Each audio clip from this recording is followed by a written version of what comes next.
welcome to episode 68. This week on the show, union wins at Walt Disney World for cast member wages, long-time available services on property discontinued, construction issues with the space-themed restaurant at Epcot, and rumors for a Spaceship Earth overhaul. We also delve deep into Joey's time as a Disneyland cast member. Stay tuned!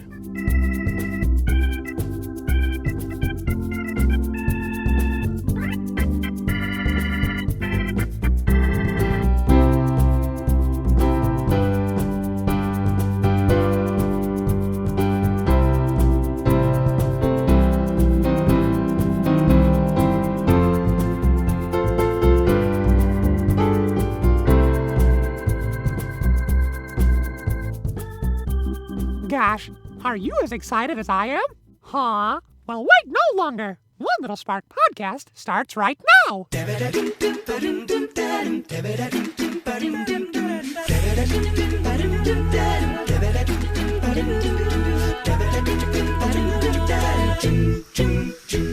Moana, make way, make way. Moana, it's time you knew. The village of Motunui is all you need. The dancers are practicing.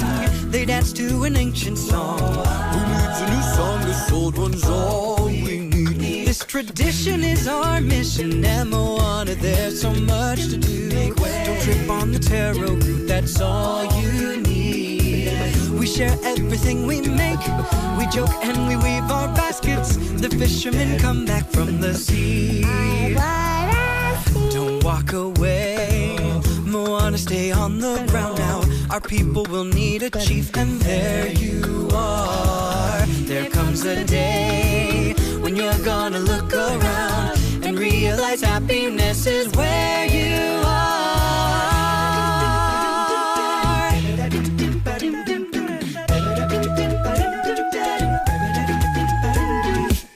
The seaweed is always greener in somebody else's lake.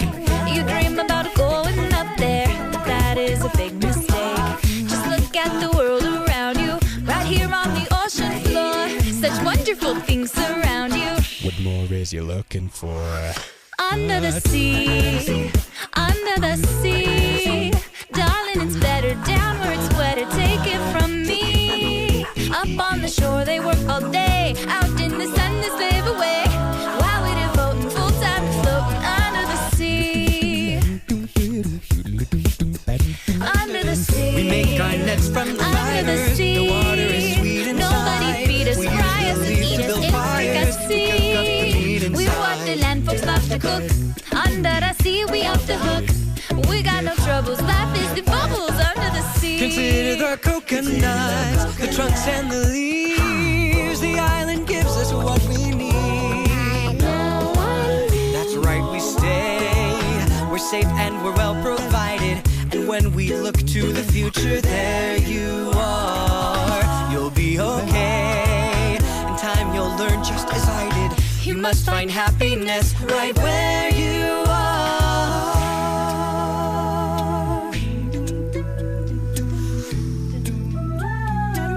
I like to dance with the water, the undertow and the waves. The water is mischievous. Ha! I like how it misbehaves. The village may think I'm crazy or say that I drift too far. But once you know what you like, well, there you are.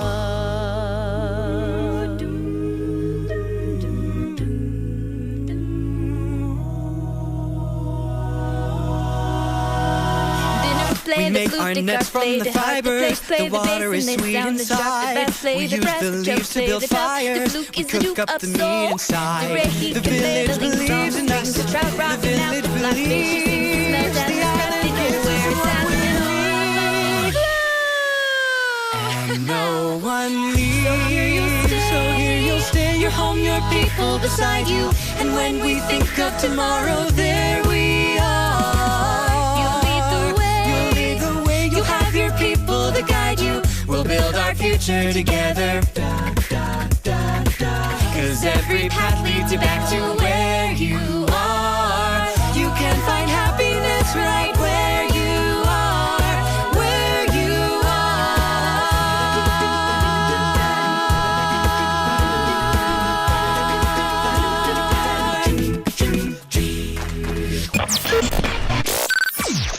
Broadcasting from the Dreamport. One Little Spark Podcast.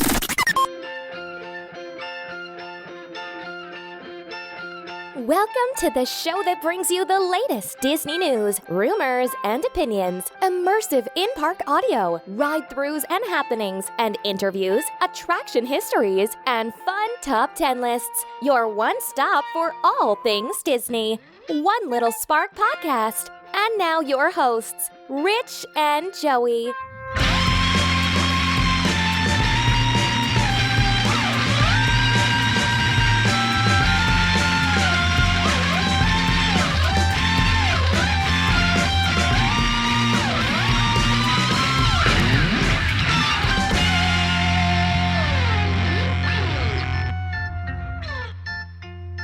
Welcome to the show, everyone. Rich here, and I'm joined, as always, by my co-host, Joey McGurr. How's it going, man? It's going great, man. Glad to be here. Awesome. Just like me. I'm just kidding. I'm not awesome. Aw, yeah, you are. All right, I'm decent at best. Well, you're not too shabby. Let's leave it at that. Yeah. Best co-host I've ever had. Out of all two. Zing. Yeah. Take that. All right. Take that other co-host that we shall not speak of. Let's not talk about that anymore. So, hey, Rich, how you been? What have you been up to?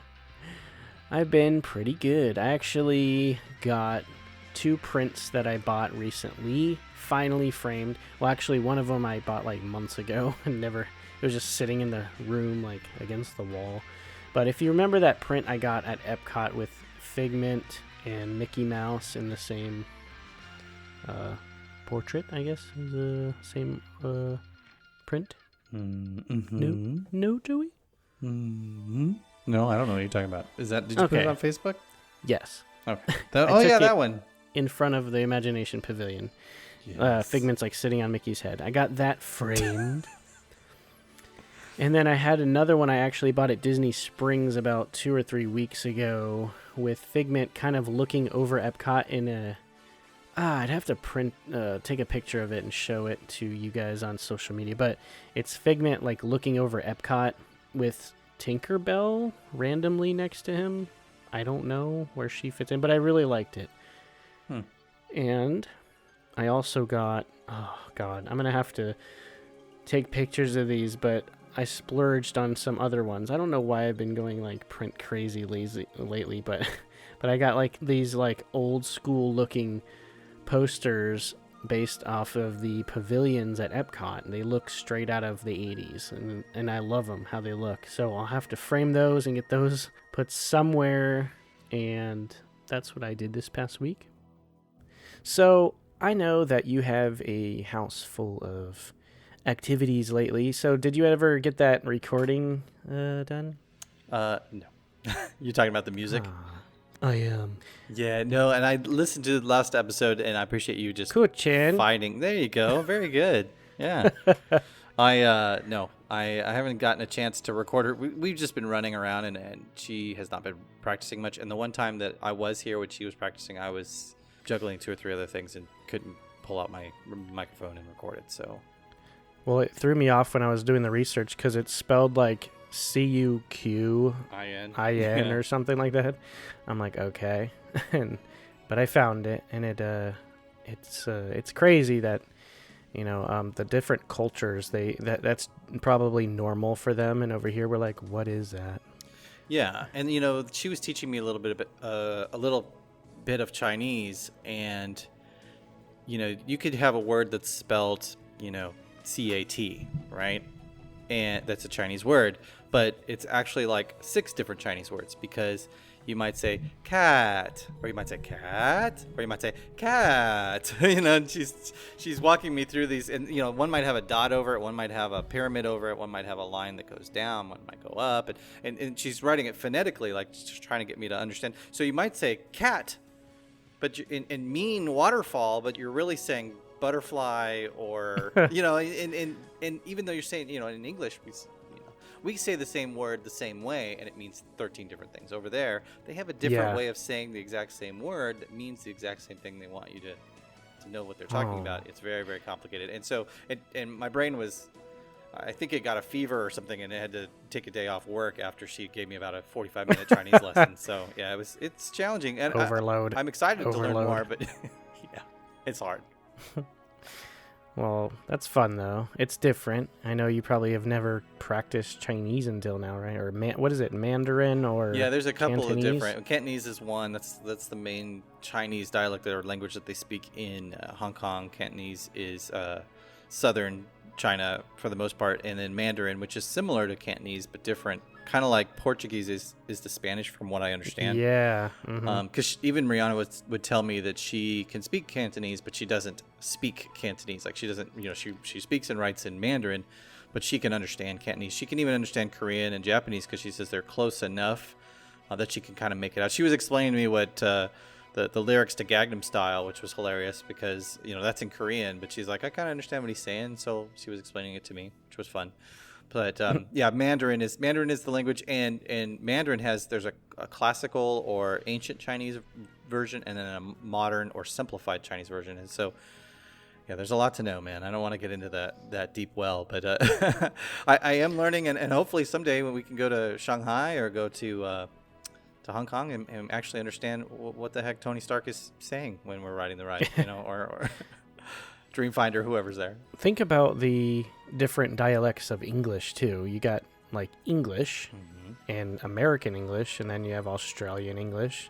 And there's the different accents, so that must throw them off as well coming here. And it does. China's much bigger than the U.S., and it has its different accents and its different ways of saying things. In the rural areas like we have here, you go to rural Tennessee, people are going to talk different than they do in, or urban New York City. And so, yeah. Yeah. You got California has their own, like... Yeah, man. Or Washington. Yeah. Let's go surfing.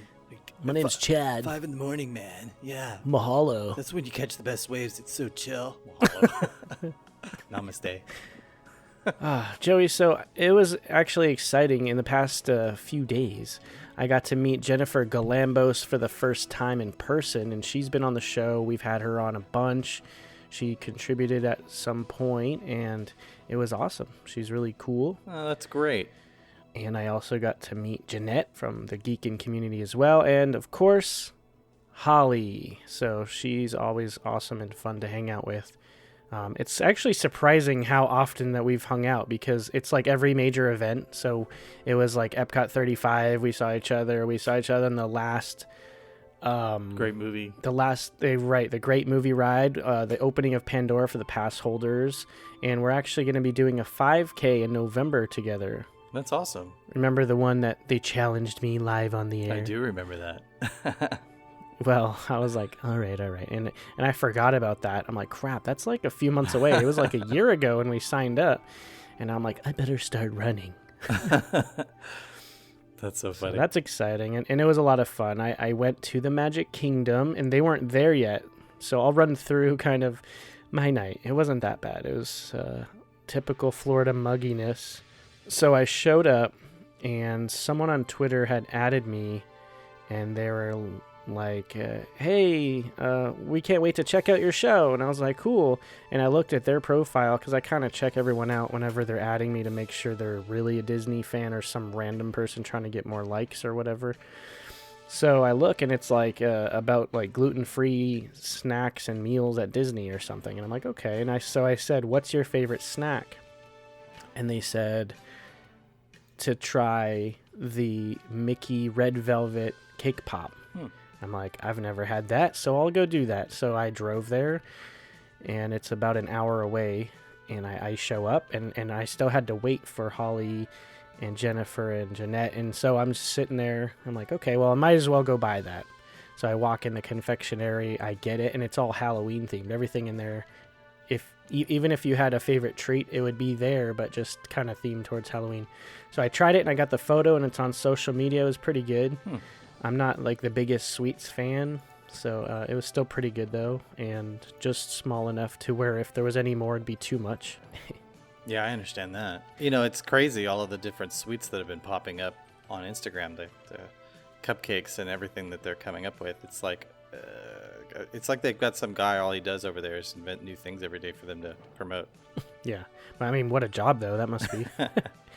We need you to create a purple wall cupcake. I think it's like some kind of, friendly competition amongst all the different chefs at all the different restaurants and venues. And, when you have over 900 of them, you tend to have lots of different varieties and all the different snacks that they can make. So good for us. Yay. Lucky us. We have food and wine coming up as well. Woohoo. So I'm excited about that. And then, so anyway, after that, I pretty much waited around because we were supposed to meet around then. And then they're like, we're running late. I'm like, all right. So while I'm here, I'm going to go look for some merchandise I've been wanting.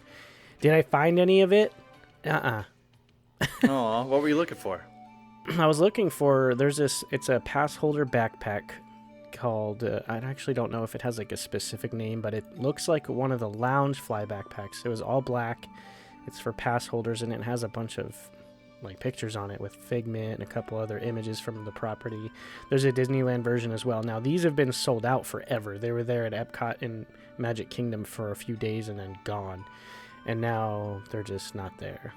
Holly told me later on that she went in and she's like, I'm looking for this bag. And they're like looking over to the other people like, hey guys, she's looking for that bag. And they all started laughing. Aww. Like they just didn't have it. And then I was like, okay, well, that was expected because they didn't have it at Disney Springs either. So I went to the Haunted Mansion shop, the Memento Mori. Uh-huh. I'm like, okay, I'm going to go get my Doom Buggy little globe thing that they just came out with. Was it there? No. I'm like, great. So anyway, by then I was like dying because it was like 400 degrees of humidity and I was drowning. Do you think it was because it was the end of the day and it had been there earlier that day? It could have been there, but they had like the shelves rearranged as if there was never anything there, like for that product. I don't know. It's weird how it works. It's like they almost purposely under order the quantities that they need. Like whenever the rose gold ears came out, they're like, we get them randomly, and then cast members like, we get them on Thursdays. So I go there on Thursdays and there's like 100.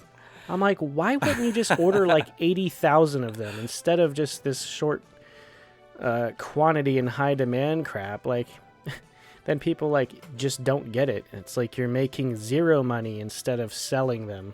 Yeah, it's not like they go bad like the cupcakes, right? I mean, they right. just have 25 boxes in the back room. And I used to do order management at a previous job, and things that don't expire that can sit on a shelf for a while, you order up on those, and then over time you kind of get some idea of how quickly you go through them so you can manage that. So you would think that they would be able to manage that a little bit better. Yeah, it's weird. So anyway, I go there, that wasn't there, and I'm like, okay, well, I forgot when the Tsum Tsum for the Splash Mountain characters comes out.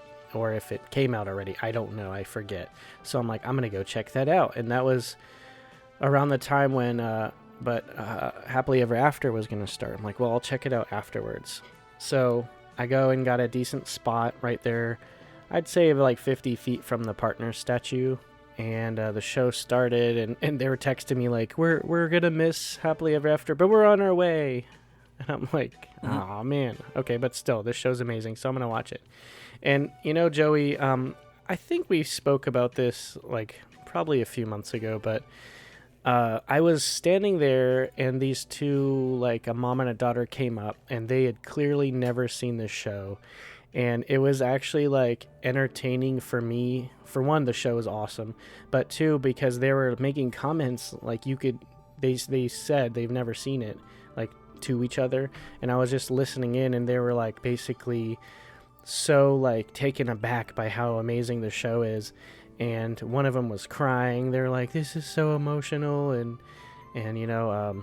just how great the show is. So it was actually like a great experience for me to be standing there hearing them experience that for the first time. And I think that's what we talked about at one point, about going to the parks so you go all the time, but then you go with other people who've never been. I think it was whenever I went with my friend who had never been, and that's probably when we spoke about it. But going with someone who's never experienced it or being there is entertaining to me in itself. Yeah, absolutely. After the show, they were on the way and they were texting me like, we're almost there. We're coming. Don't worry. And so I'm like, okay, well, I'm going to just go sit somewhere and like chug a water because I'm dying. And they got there and it was 11 o'clock at night. It was like all the rides for normal guests were closed and I wasn't staying on property, so I technically couldn't ride anything. And I didn't ride anything. So we actually went over to Haunted Mansion, and because they were like, let's go ride Haunted Mansion. And we, Jeanette and her daughter were like going through, and they have these cast members with iPads scanning your Magic Band to see if you're legitimately staying on property. So they scanned it, and they're like, come on, we gotta go. And they're like, the cast member's like, is that your family? And they're like, yeah. And they're like, all right, you're good. So we just walked in, even though bad Rich snuck on in. So it was like a 10-minute wait, not bad.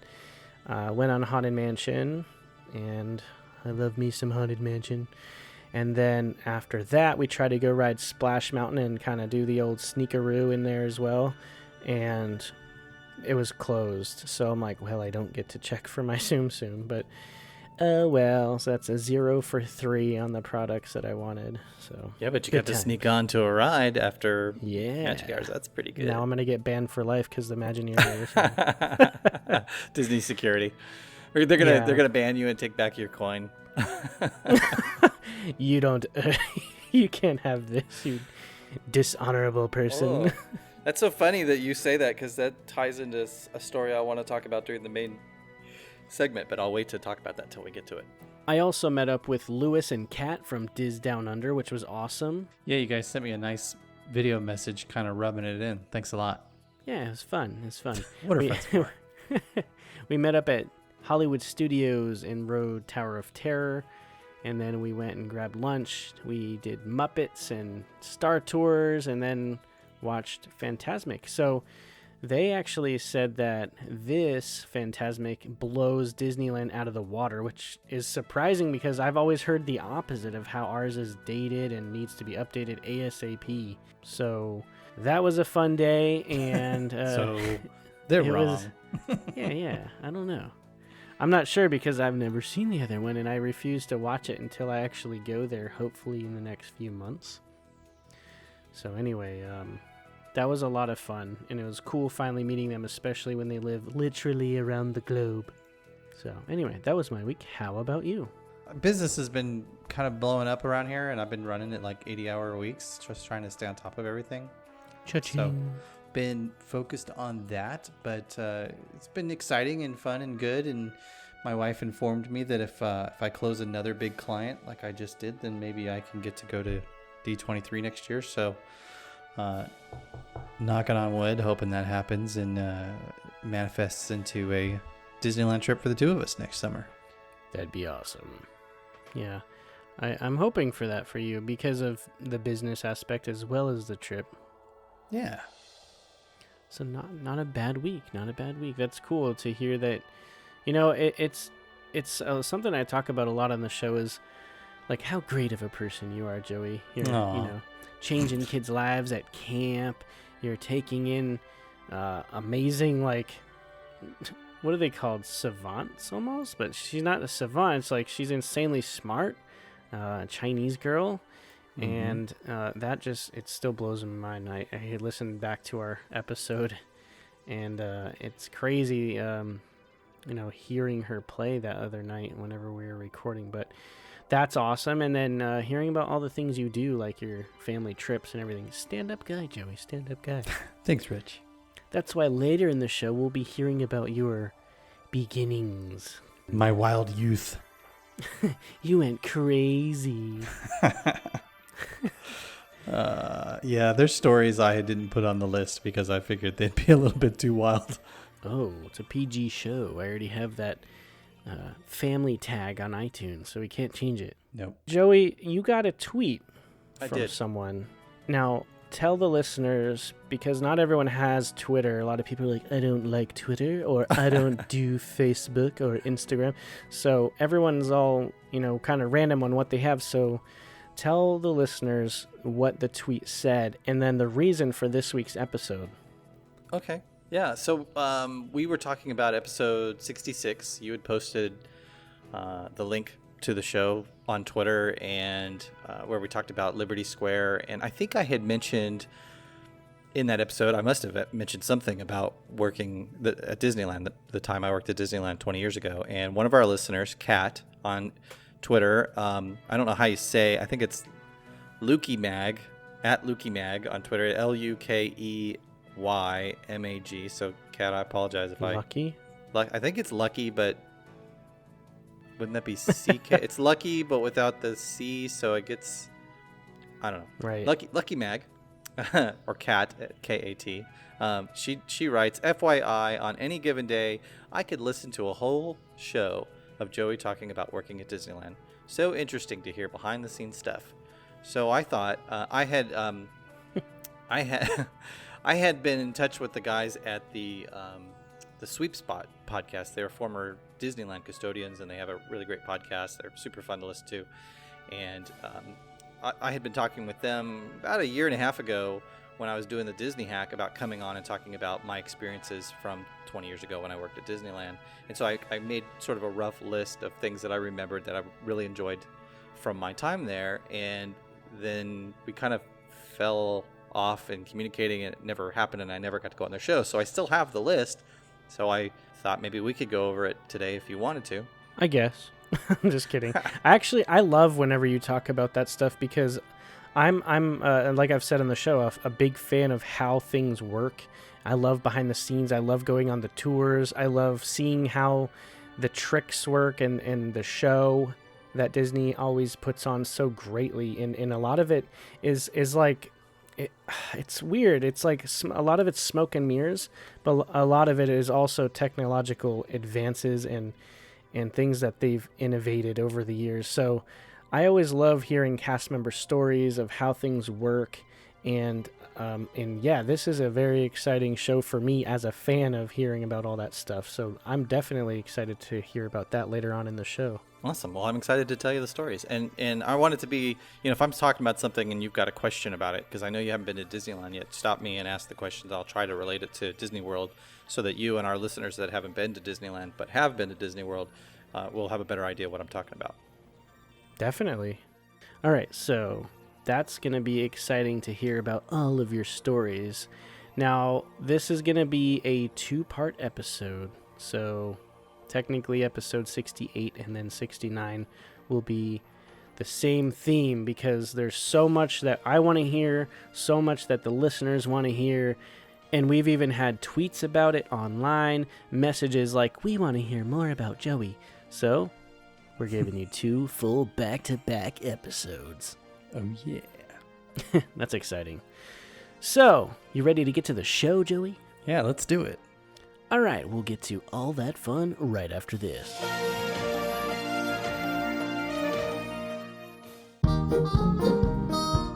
Hello everyone, this is Kelly from Epic Disney Escape. This episode, I'm going to be sharing with you some of the things that we are planning on doing on this upcoming trip. I actually leave in 3 days. I'm super excited to go see Christina since, she's like my best friend, but also go home to Disney World. Now, like I've explained before, I actually live very far away, so I only get to go to Disney World every once in a while, and I need to make every single trip epic.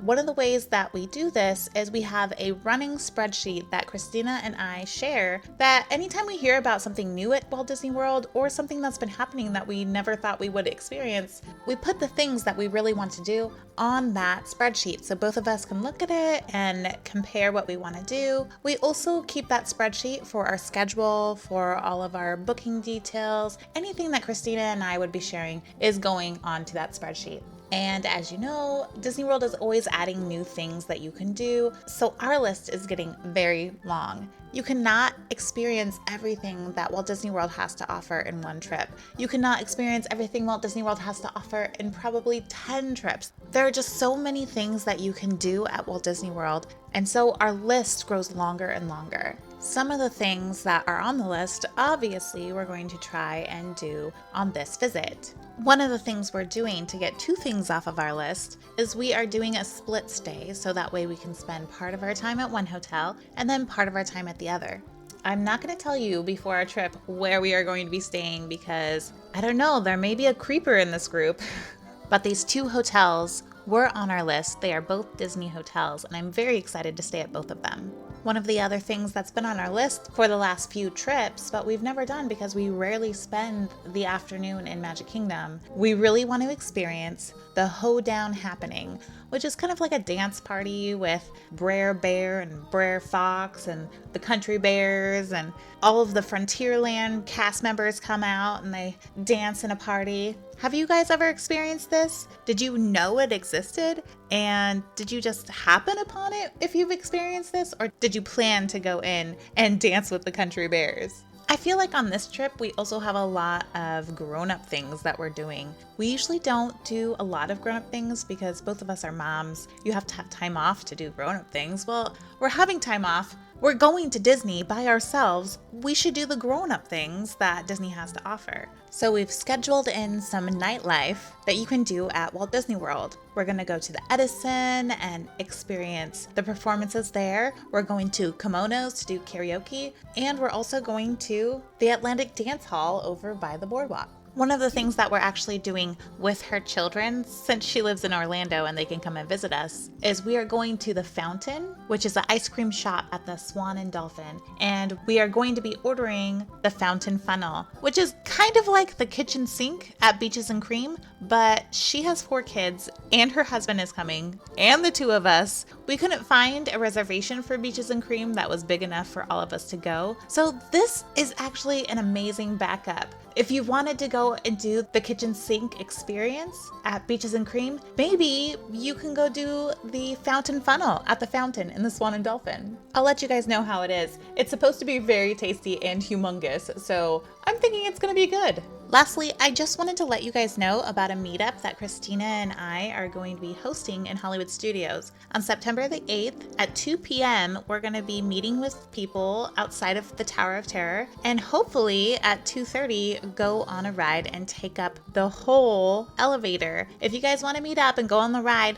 make sure to get a fast pass that overlaps the 2:30 time frame, so that way you guys can go on it with us. We would love to meet whoever wants to meet up with us. We're not doing this because we think we're famous or anything like that. We're doing it because we love to meet people and we love to make new friends. So come out, come join us. Everybody that's planning on going so far is super friendly and we're gonna have a great time. If you're looking for more epic experiences or epic magic, check out Epic Disney Escape on Facebook and Instagram. Thanks for listening. In a world where a happy and memorable vacation is key, he has the answers. Get ready for tips and tricks for your Disney trips. Right now, it's Joey's Hack of the Week.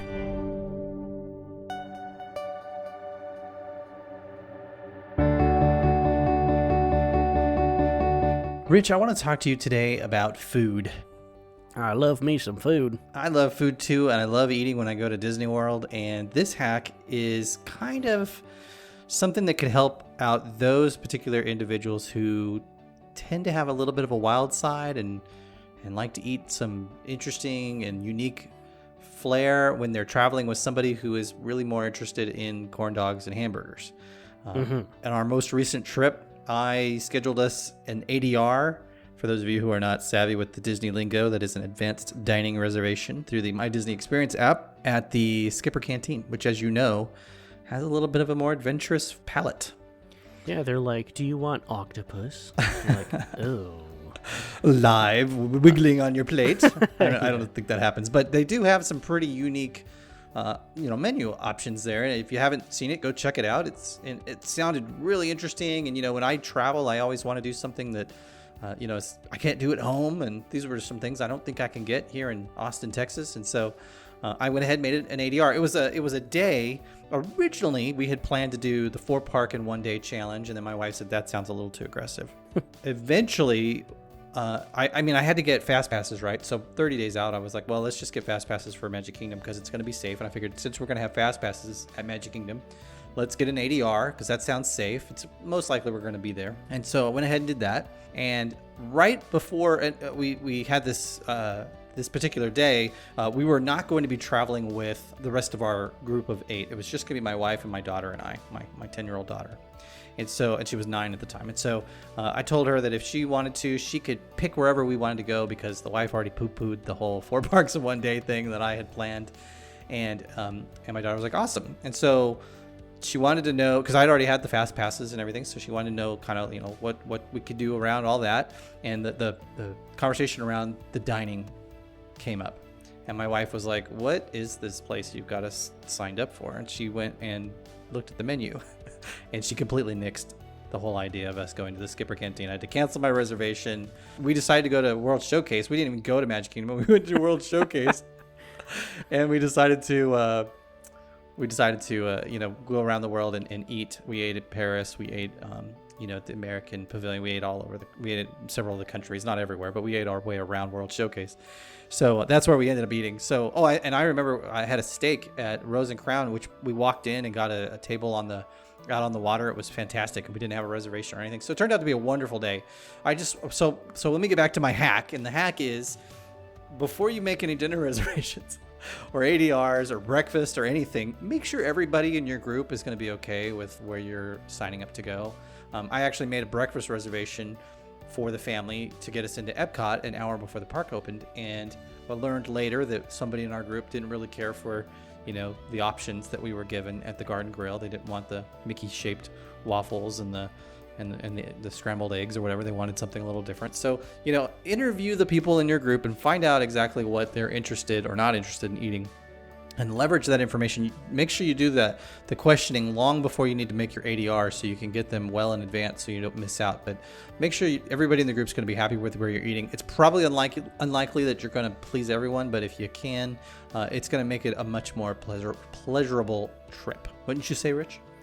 Definitely, because Skipper Canteen has a crazy menu. I know I've been there with a couple friends, and they're just like, I don't know what any of this is, or it just doesn't look good. I always have the same thing, so I'm kind of weird. And they do change their menu a lot, so it's one of those things where they're still trying to find their niche. And it's kind of funny. Your wife's like, not only don't I want this, I want to go to the furthest physical place in the park from there. We actually ended up at Animal Kingdom at some point. Wow. Yeah. I would like to take a bus away from this garbage. And it's funny because you leave an African-style place to go to Animal Kingdom where it's like Africa. I know, right? Which is really funny is I think you might be onto something. I think that the reason that we never even made it to Magic Kingdom is because she didn't want to take the risk that I was actually still holding on to that ADR and might convince her to go there. Actually, we let my daughter do all of the deciding, and she was the one who wanted to go to Epcot and tour World Showcase of all things. So smart girl.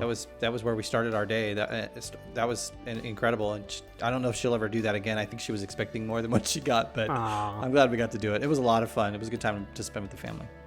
Well, that's awesome, and thank you for that hack. It's very, very smart, and something I kind of wish that Disney would do.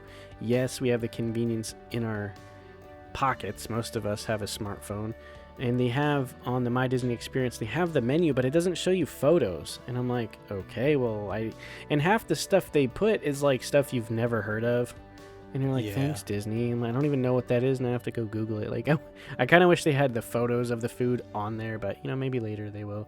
Yeah, you can always go to the Disney food blog too and do a search for any of the restaurants. They're going to have a lot of pictures for you to kind of see what you're getting yourself into. So again, it ties into many and many and many of these is do your research before wasting your time or money. Oh, hello there. Do you want to connect with our show? Find us online at onelittlesparkpodcast.com. Hello. And on social media by searching for One Little Spark Podcast. And now, the latest news. Extra, extra.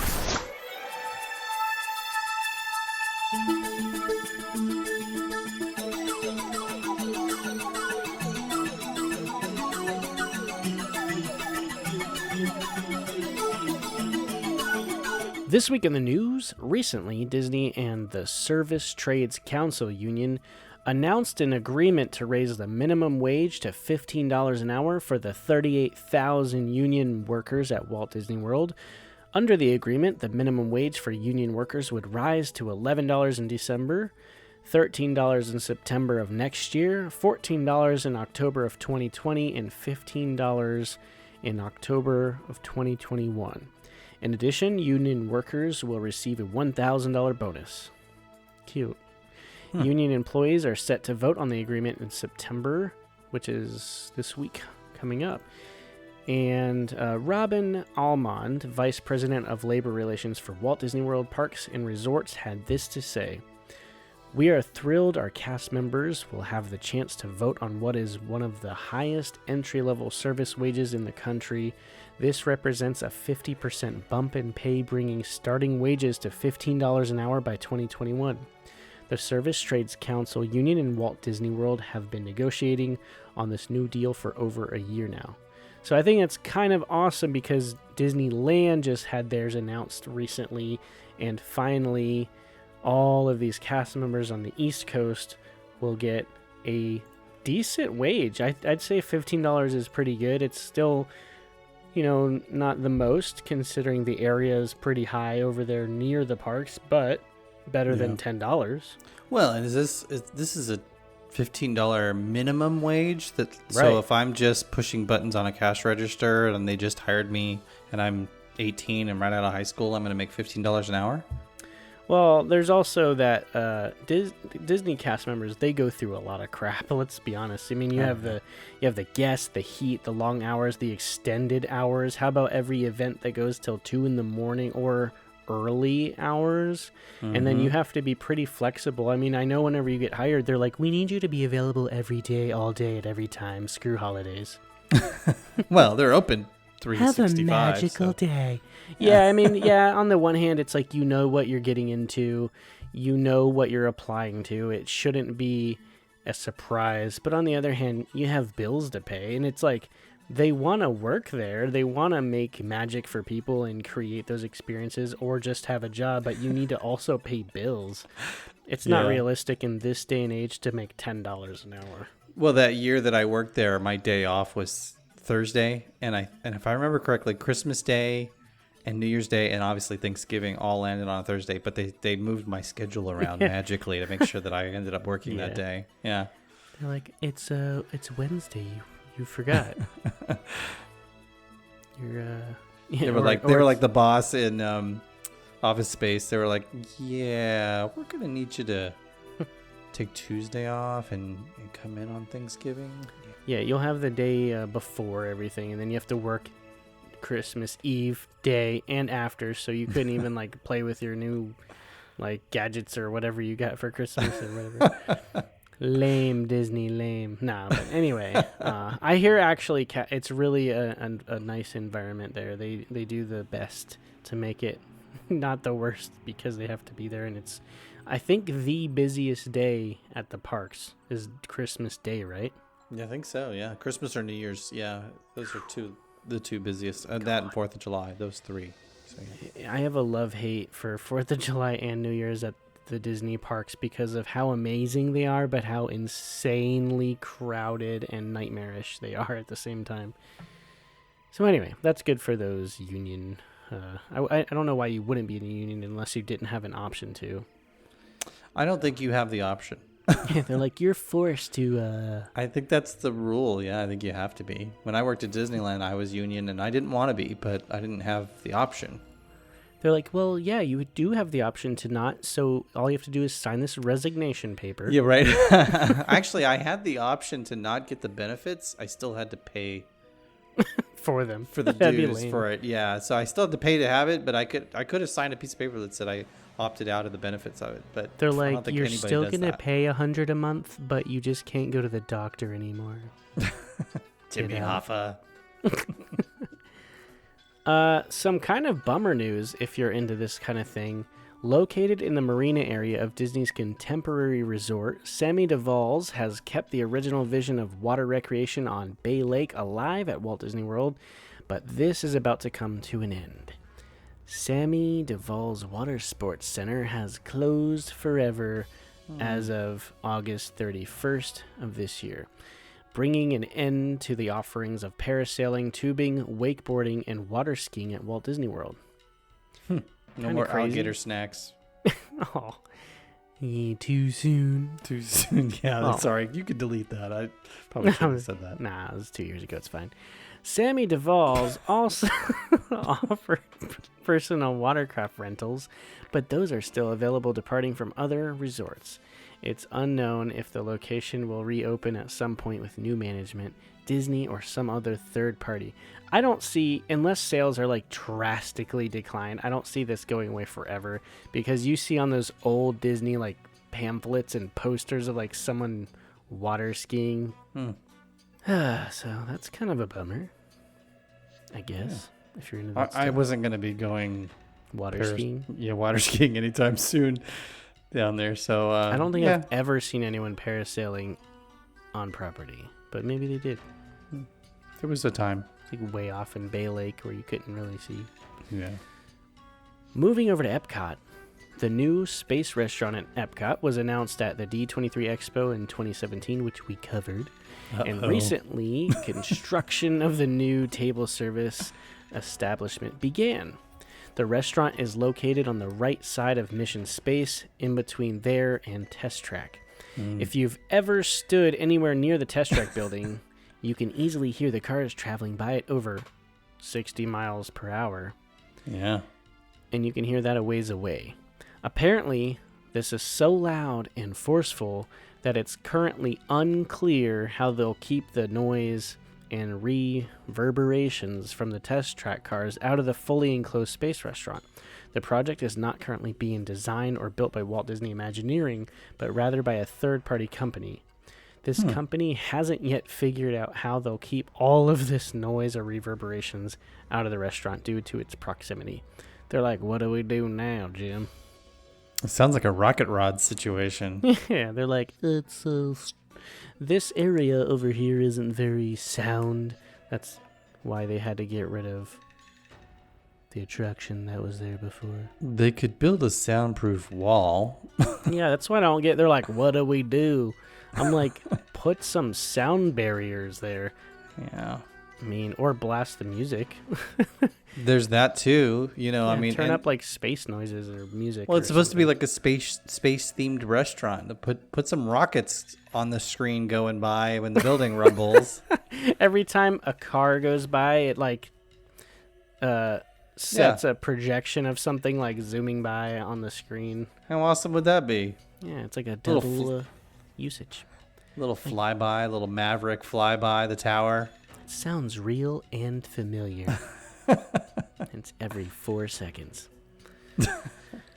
Oh, Joey, this one is my favorite news story that we have for this week. As times have changed, the Spaceship Earth attraction at Epcot has changed with them. Yes, it has. Opening in 1982, the ride received a massive overhaul in the years 1986, 94, with a lot of people's favorite iteration with Jeremy Irons as narrator, and recently, 11 years ago, in 2007 with Dame Judi Dench as narrator. And also, the attraction usually receives an overhaul with a departure or addition of a corporate sponsor. With over a decade since the last Imagineering and coupled with the recent departure of Siemens, Walt Disney Imagineering is ramping up for another round of changes for the park's icon attraction. If rumors are true, the ride inside of Spaceship Earth will see a refreshing of all scenes leading up to the Industrial Revolution portion where the newspaper boy is yelling and stuff. Extra. Yeah. And we'll see changes on a grand scale coming to every scene following that, all the way up to the very end of the ride. Sources online are also indicating that the scene in the dome at the top of the attraction where guests look back at Earth from space will drastically be reimagined utilizing the latest in projection mapping technologies. A time frame for these changes is unknown at this time.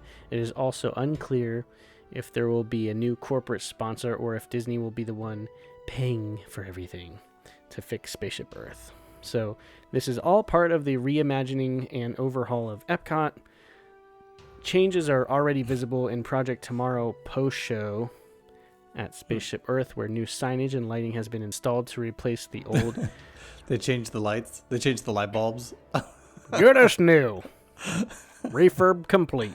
Let's call the PR people. We changed the light bulbs and tell everybody we updated the lighting. My thing is like they need AC in that building, and also like sometimes the lighting's so bad you can see the chicken wire holding up like the fabric. Aww. That yeah, it's like so ghetto. Bad. They're like, quick, run to Home Depot. Let's grab some chicken wire and refurb this mother. Yeah. So even though the signs and the lights have been replaced, all of the Siemens references in the post shows are gone, even though the ride still mentions the company because they didn't change the audio. Fail. Not yet. Yeah. New signs above the exhibits now break the games into 4 categories. And let's see if you can put 2 and 2 together with this, Joey. Okay. The 4 categories are health, medicine, transportation, and energy. Okay. It's possible that these themes will be reflected in a new Spaceship Earth attraction narrative. Disney has yet to announce any changes coming to the attraction. Now, when I heard those categories, what I thought was, they're like, you remember when Bob Chapek was like, we're going to keep the old Epcot and new? Mm-hmm. Well, they're like, he might as well say, like, we're going to reimagine Spaceship Earth to have all of your old favorite attractions inside Spaceship Earth, and then we gut the old ones and make new IPs everywhere, everything, like Inside Out and Figment and Guardians and So this we got building. energy, we got transportation. Exactly. They're going to put Body Wars in there because they took that already. There you go. We got that. So we have 3 pavilions all pushed into Spaceship Earth now, and getting rid of communications. Let's see. We're going to have all of it. There's going to be an area about the land and an area about the sea. But it's all going to be in like the post-show games area, like little toddlers playing like a little shuffleboard. Like, here's a plant. Here's how we hydroponically grow tomatoes. Living with the land. And now go over to the restaurant and eat a digital one. Yeah. Oh, God. Well, okay, let's be honest, though. I am excited for a refurb of Spaceship Earth because it needs one. It needs to get rid of those headrests. You know. It's like a 5-minute... headrests. No. No, I mean, I don't mean get rid of the actual headrest. I mean... where you're just sitting there straight up the whole time. I mean, get rid of the headrest screens. Oh, and, yeah. Good times. I think it needs some lasers. Pew, pew. Shoot them right over your head, right at, different things. Like, shoot the Phoenicians. Pew, pew. Or like in our April Fool's episode where they just shut all the lights off and give you like an iPhone that just tells you what you're... Now you're entering into the Jurassic period. Oh, wait. What? Or it's in Siri's voice. Now entering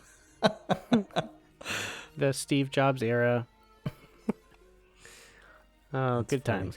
So, one last thing before we get to the main show, Joey. We have a question from one of our guests. What? Awesome. Yeah, I posted the other day if anyone had any questions, and someone had something that was kind of interesting because we talk about characters a lot and we talk about food a lot. So what he asked was, with the announcement of the new character meal with Snow White at Artist Point, what new character meal would you like to see and where would it be located? That's a good question. We were talking about Oogie Boogie earlier. That would be pretty cool. Maybe if they did a Haunted Mansion. Yeah, but if it's Oogie Boogie, you're like eating your spaghetti and like roaches fall out of his arms. Oh, that's fine. They can have little candied roaches, maybe little gummy worms. It's all good. Yeah, like the Oreo pie, whatever they used to call that, the mud. Yeah. Or whatever. I'm putting this in your bowl. You can pour it out. Mr. Oogie Boogie, eat your cockroaches. I think that'd be pretty neat. Pretty clever, but yeah, no, I don't know. Let me honestly think about that for a second. Meet and greet plus food. Yeah, I know. Well, here's a thing about meet and greets. Have you ever done a character dining experience? Yeah. Mm-hmm. Okay, let me get your opinion real quick. I've done 2 of them now, right? And both times, I'm like, okay, great. Like, all right, I'm going to order my drink. Like, oh, order your food. And like, oh, Mickey's coming around. Hey, let's get a photo. Hey, hug, picture, selfie. All right, bye, Mickey. Yeah. All right, cool. Yeah. Right? Fun. It's like talking to a mute, it's fun though, right? And then, okay, they come back. All right, here's your water, and all right, I'll be back with your food here in a little bit. And then they leave, right? Minnie's coming around. Minnie's here. Yeah, Minnie. And then photo. Yeah. She does some cutesy thing, then walks away.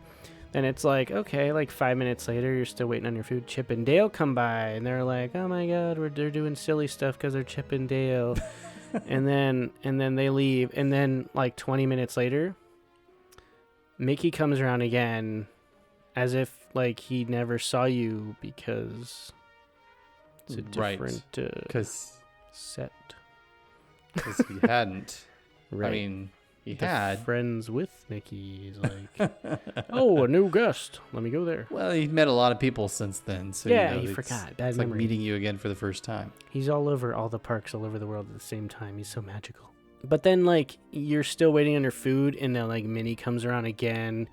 Chip and Dale comes around again, and you're like, hey, you again? Yeah, we had that experience at the Garden Grill because it's circular. They just keep going around in circles, right? Joey, at the Garden Grill, there was a time like it takes 1 full hour to go around, right? Mickey came around about 5 times. And at one point, like 30 minutes in, I'm like, turn, look the other way. And you could tell he's doing that, like the Mickey walk where his arms are like, the Mickey, like the swagger walk that he does. And he's wearing like suspenders, and you see him, I'm like, look away. And he just keeps going. And I'm like, yes, avoided. Just want to enjoy my food. Yeah, I would say one of the best ones we ever did was at Tusker House. We only saw them once.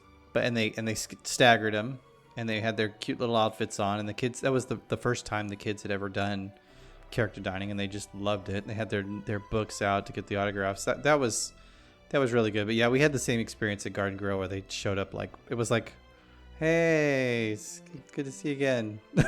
Yeah. They kind of like wave as they walk by because they know they've already like hung out with you for a little bit. And yeah. Well, it's just like, I know it's like a great experience for kids, and it's probably memorable, but like spread out the visits to the table. Like, well, we went to Hollywood and Vine also, and it was the same deal. I'm just like, oh my God, like just look away. At least they were doing like fun stuff. Like I have a photo or a video somewhere where like they're arm wrestling at one of the tables, like they're just like playing around, and that was fun to watch. Amelia actually beat Mickey at rock, paper, scissors. Wow. Twice. And I'm like, man, I wish I had that on video because it was funny. Mouse was cheating. And then she goes, I'm gonna buy Disney.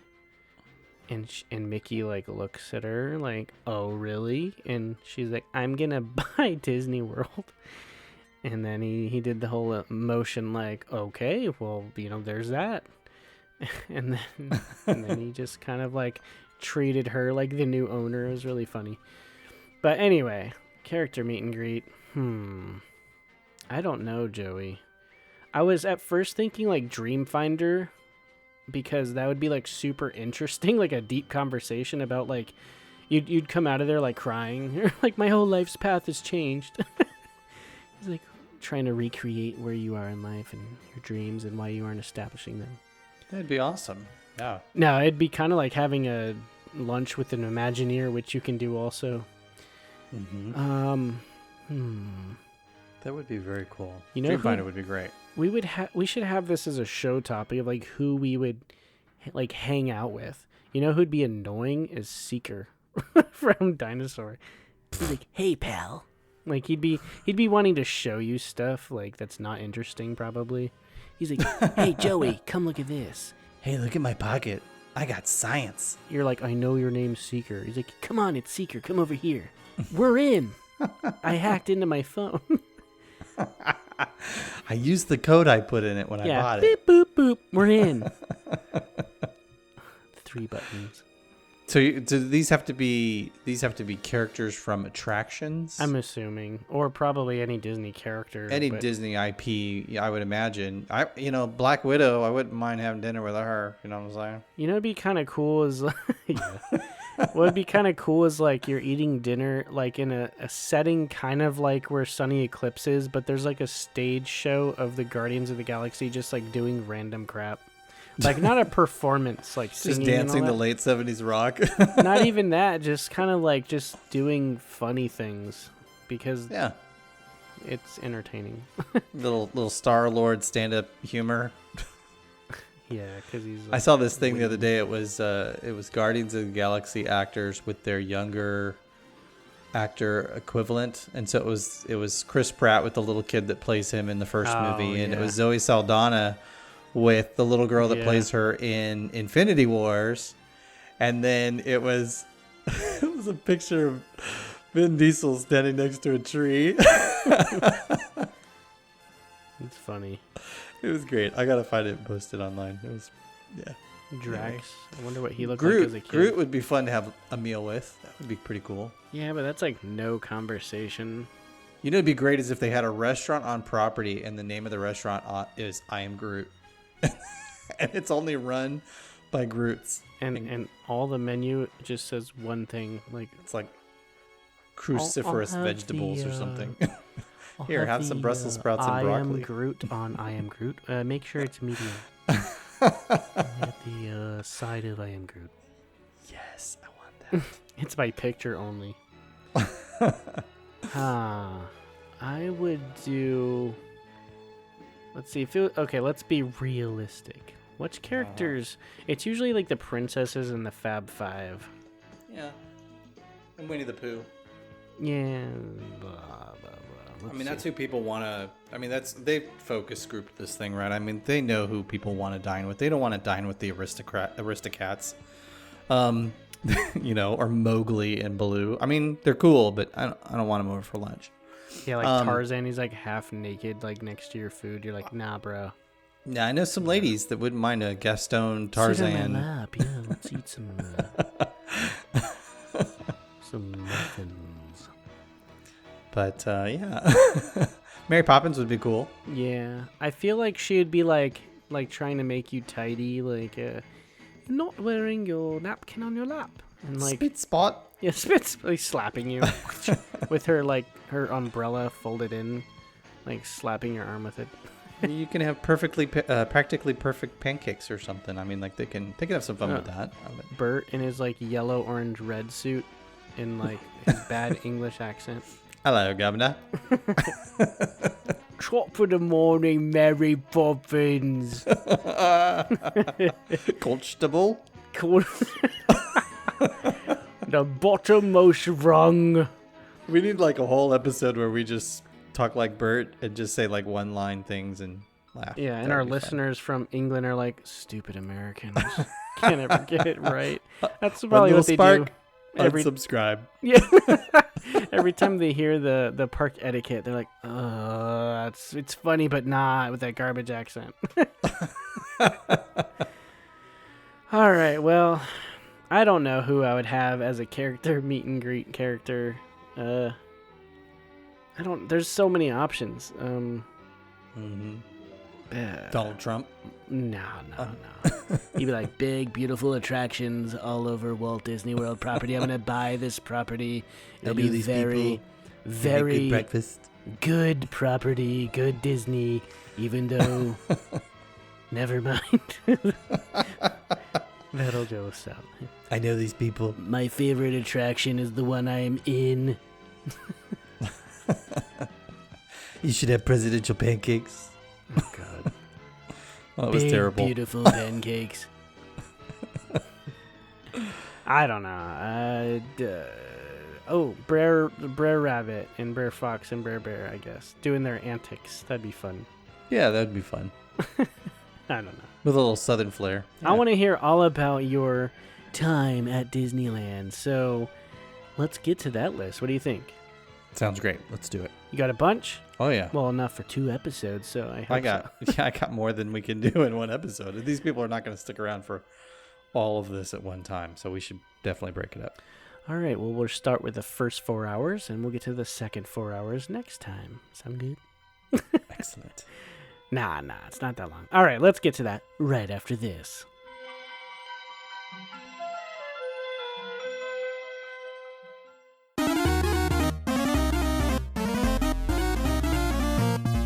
This week on the show, as Joey mentioned earlier on with a tweet that led to this show, we wanted to delve deeper into Joey's history working at Disneyland. A lot of people that have since started listening to the show don't know that you used to work there, and there's plenty of stuff that we hear throughout doing these shows, like little stories and all that, but this will be such a fun episode because we're kind of going to consolidate a lot of your memories and present them to everyone. And a lot of them I've never even heard about till now. So I'm excited. So let's get started, Joey.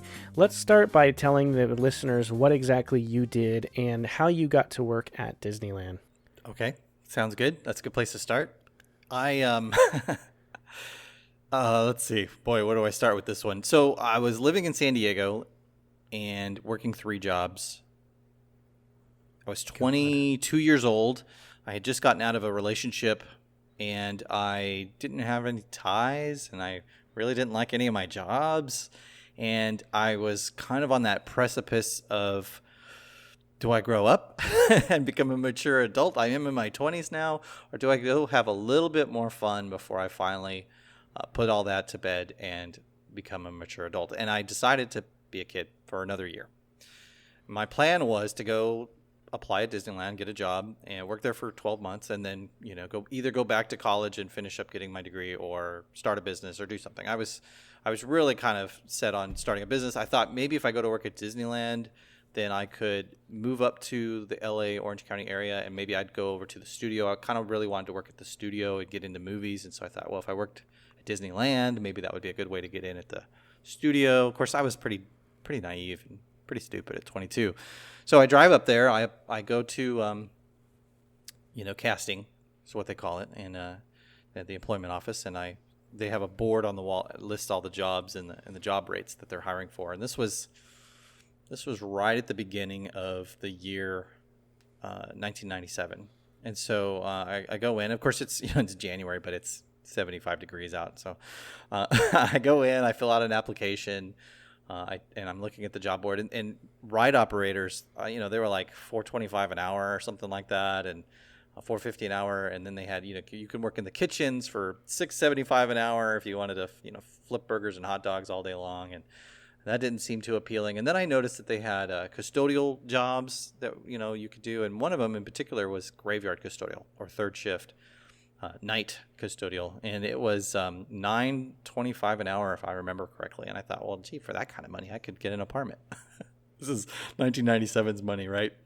And so I tell them I want to do that, and they're like, great, hang out, and we'll call you in for an interview. And there were a lot of people there. It was, I think, a lot of college kids maybe were applying, or kids that had graduated in December, and there was just a lot of people there. And so they were doing interviews in groups of 3. They pull me in, they ask the same questions to all 3 of us, and then they say thank you, and you can go back out, and that's all you need today. You'll hear from us if you get a job. So I drive back home, don't think much of it, get a postcard in the mail a couple days later that says thanks but no thanks. Well, there was a woman there that said if you don't get picked, come back in 6 weeks and apply again if you really want to work here. So I go back, I apply again, and this lady's looking at and part of the application said, have you ever applied here before? And if you mark yes, then they ask when, and I put the date that I was there before. And she's got this bewildered look on her face, and she sees that I'd applied there before, so she pulls up my record, sees the interviewer that had interviewed me, and she goes and gets this person. This person comes to me and says, oh, what are you doing here? And I said, you said, I remember you specifically said, come back in 6 weeks. She goes, no, it's 6 months. 6 weeks is too soon. We tell people to come back in 6 months. I'm like, well, I'm pretty sure you said 6 weeks. And I drove all the way up from San Diego, 100 miles to be here. I'm really looking forward to coming to work here. So she says, hang on. And it's very early in the morning. They just opened up. It's like 9 a.m. And she comes back and says, are you still interested in a position in night custodial? And I said, sure, that'd be great.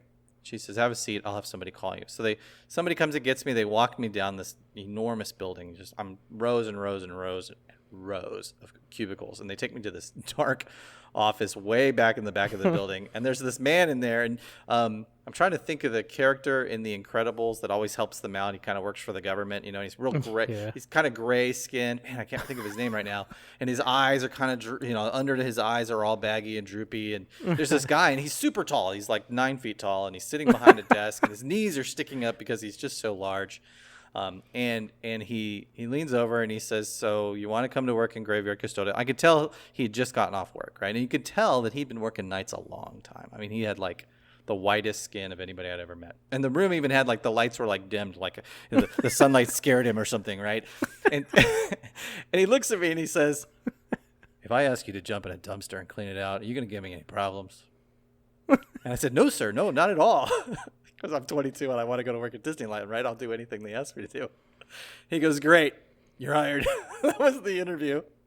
Wow. And then I started filling out paperwork, and a week later, first week of March, I think I was starting training. And now they send you to Disney University. So there I am, the following week, it's 10 o'clock in the morning or whatever, and I'm sitting in a theater, and there's all these beautiful people around me that have just been hired to work in, in parades and rides and attractions and at the restaurants and the shops.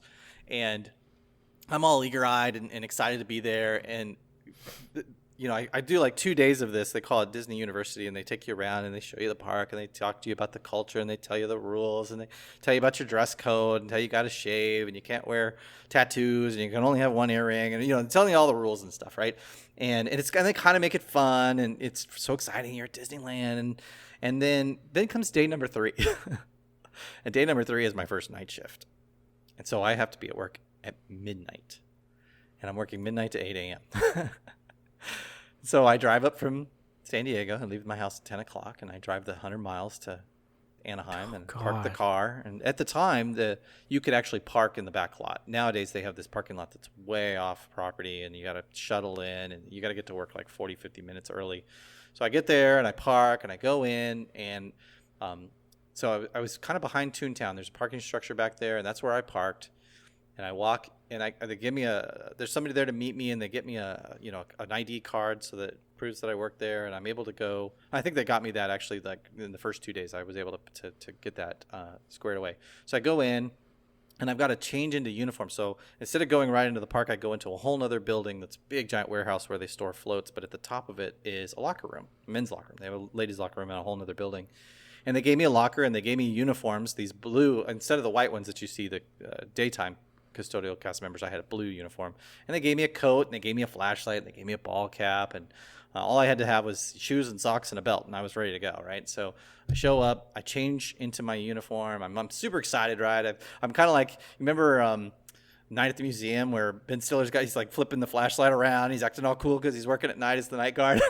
That was kind of me. I was like, I'm at Disneyland, I'm inside, and this is so exciting. And I get there, and the whole first night is watching like training videos. So imagine you're in a room, the lights are out, and you're watching a television screen for 8 hours. I can imagine it's like this 1950, like they've never filmed a second one. They're like, welcome to the Disneyland crew. See, we're going to be cleaning up gum. That's exactly what it was like. Like a projector? It was like it was a projector, and it was from the 70s, and it was like, welcome to Disneyland.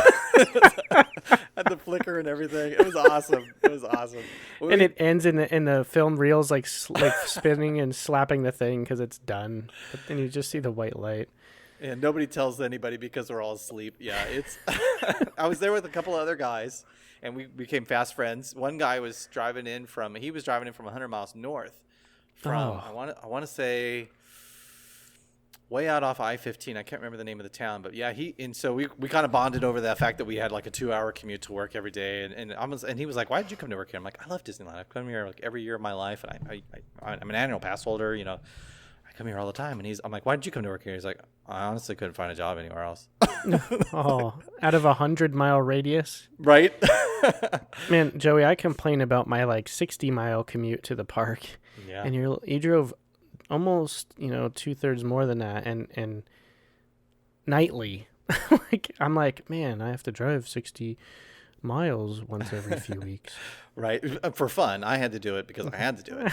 Yeah. Oh, God. I drive 7 minutes to work now. I got so many stories about almost falling asleep on the road, because I would get off work. I'd have to get back in the car at 8 and 9 in the morning and drive in traffic down I-5 all the way back to San Diego. Yeah, it was, and I'd get home at about 10:30, 11, and I'd go to sleep, and I would wake up at 10 o'clock at night, and I'd get back in the car and drive. I didn't see my friends. I didn't do anything during the day because I just couldn't. I was so tired. It gets better when they hired me, and I think I have this in my notes further down, so we'll skip it up to the top here because this is pretty interesting. When they hired me, there was a freeze on full-time hires. They weren't hiring anybody full-time. And Eisner was, he was a couple years in the role, and he was like, all right, we got to cut costs here. So no full-time people. We can't afford the benefits.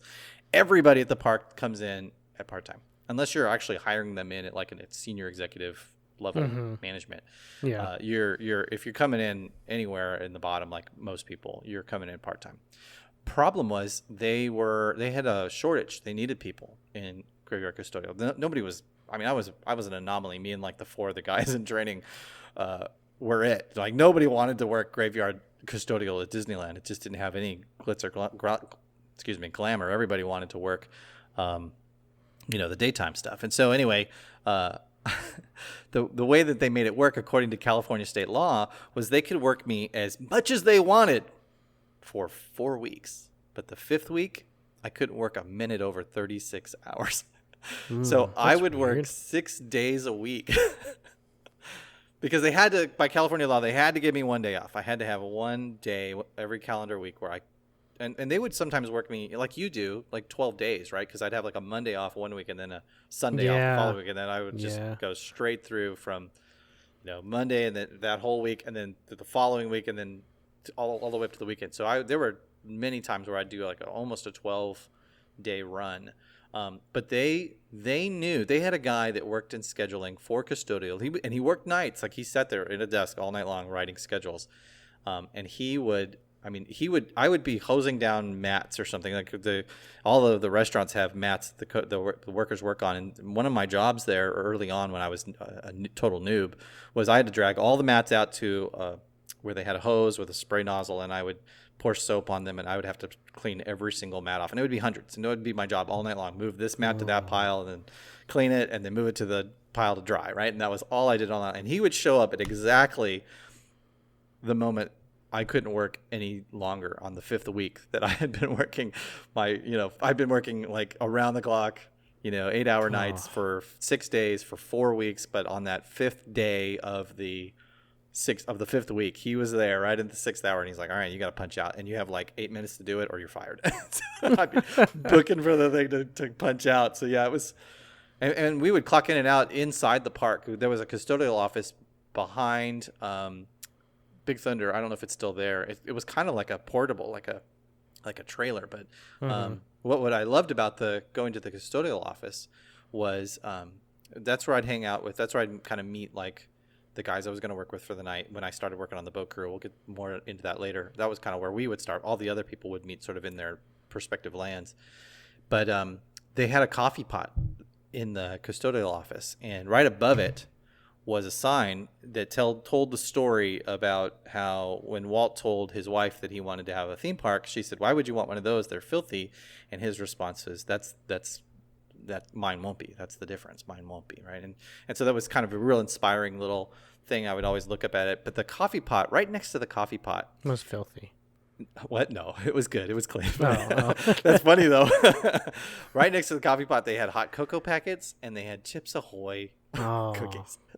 And so it's just the craziest things you think about when you get old, when you think about your youth, but going to work and pouring a cup. I would get a cup, one of those styrofoam cups, and I'd pour a packet of hot cocoa in it. I'd pour my coffee over top of it. I'd grab a package of Chips Ahoy cookies, and I'd have a poor man mocha.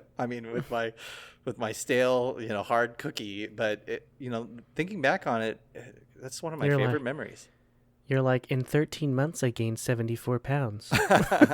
Well, we'll get into that because I never worked harder in my life physically. I have pictures of me from 1998 when I left Disney, and I've never been in better shape because I was moving the whole time I was there. So anyway, let's get into that. We spent too much time talking about getting started. So let's get started. When I first started, they didn't know where to put me, and that's typical. When you're new, you don't have a dedicated land, and so all the different lands. So you have Toontown and Fantasyland and Tomorrowland and Main Street and Adventureland, and then they combined New Orleans and Critter Country and Frontierland. All had their own lands, and they had their own managers within those lands, and those managers could pick from the noobs who they wanted to be on their dedicated crew. And depending on the size of the land, you had that many people working. It could be anywhere from, just a handful, 6 or 7, up to, several dozen.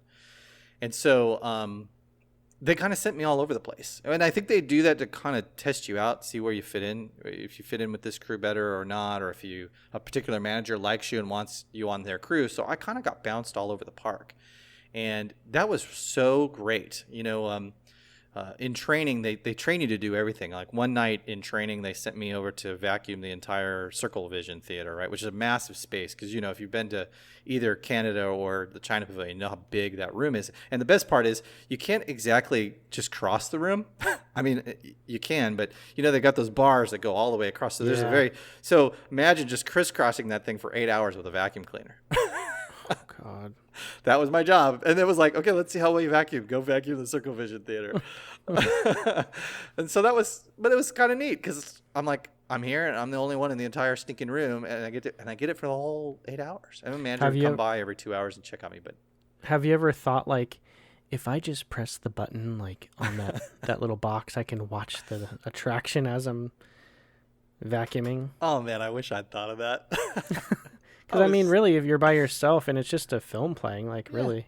Turn it on and let it run. I don't know why I wouldn't have thought of that, but it never crossed my mind. I'll tell you why, because it was training and I was there with one other guy. Oh. Had they ever sent me there on my own, I might have actually contemplated that. There were a lot of things I did. And I got a whole long list here, but things that I probably shouldn't have been doing. But Shady Joey. Didn't really ever get in trouble for any of it. And they had all kinds of crazy. You can miss so many days, and you could, and so like. There was one time where I'd been working for, I think, 6 months, and I hadn't missed a day, and I just called them and was like, I'm not coming tonight. And they're like, all right. And I got a ding. And if I had, and I had like 90 days to not get another, unless I had like a doctor's note or something. So I kind of played it a little bit. I played a little bit too close to the line when I was getting ready to leave, because I knew I was like, I'm leaving. I kind of checked out. But early on, I was so enamored with everything. So anyway, for like the first 2 months, they had me going all over the place. And like they were starting the Light Magic Parade, which we've talked about in the past, where they have like, they just dump tons of confetti all over Main Street, and it blows into the stores. And they would give me this backpack, and several nights I had to put this backpack that had a vacuum cleaner on it, and I'd walk up and down. It took 2 of us to do it. We'd pick a side, and we'd just start at Town Square and just move up toward the hub, just vacuuming every square inch of the stores and moving fast, because you got to keep going or you're not going to get it done by the time the park opens in the morning. And if you did get it done, then usually that's about time the sun's coming up and the park's getting ready to open. The last hour, 90 minutes of your shift, they just give you a rag and a squirt bottle with Windex in it and be like, okay, go wipe down trash cans, or go wipe down park benches, or use some brass polish to clean the drinking fountains. That was pretty much what you did for the last hour of your day. But and I kind of dug it, because I got to go corners of the stores I would never go, because I just don't go to the shops when I go to Disney parks. But there's some really cool, unique things, little hidden gems, little details you'd never know were there if you didn't end up going to the back corners of some of these places that I would find. And then, of course, when I'd bring friends to the park, I'd want to take and show them. I'm sure a lot of that stuff has changed because it's been 20 years, so it's not worth bringing up many of them now. But it was really cool to be able to do that. I went to they have a nursery. They have, the child care center. I never went there while I was, going to the parks, but it's kind of a neat space, and it's quiet, and it's got all kinds of comfy chairs. So if you're looking for a nice, comfy place to sit down and put your feet up, if you got a kid, check it out, because it's pretty incredible.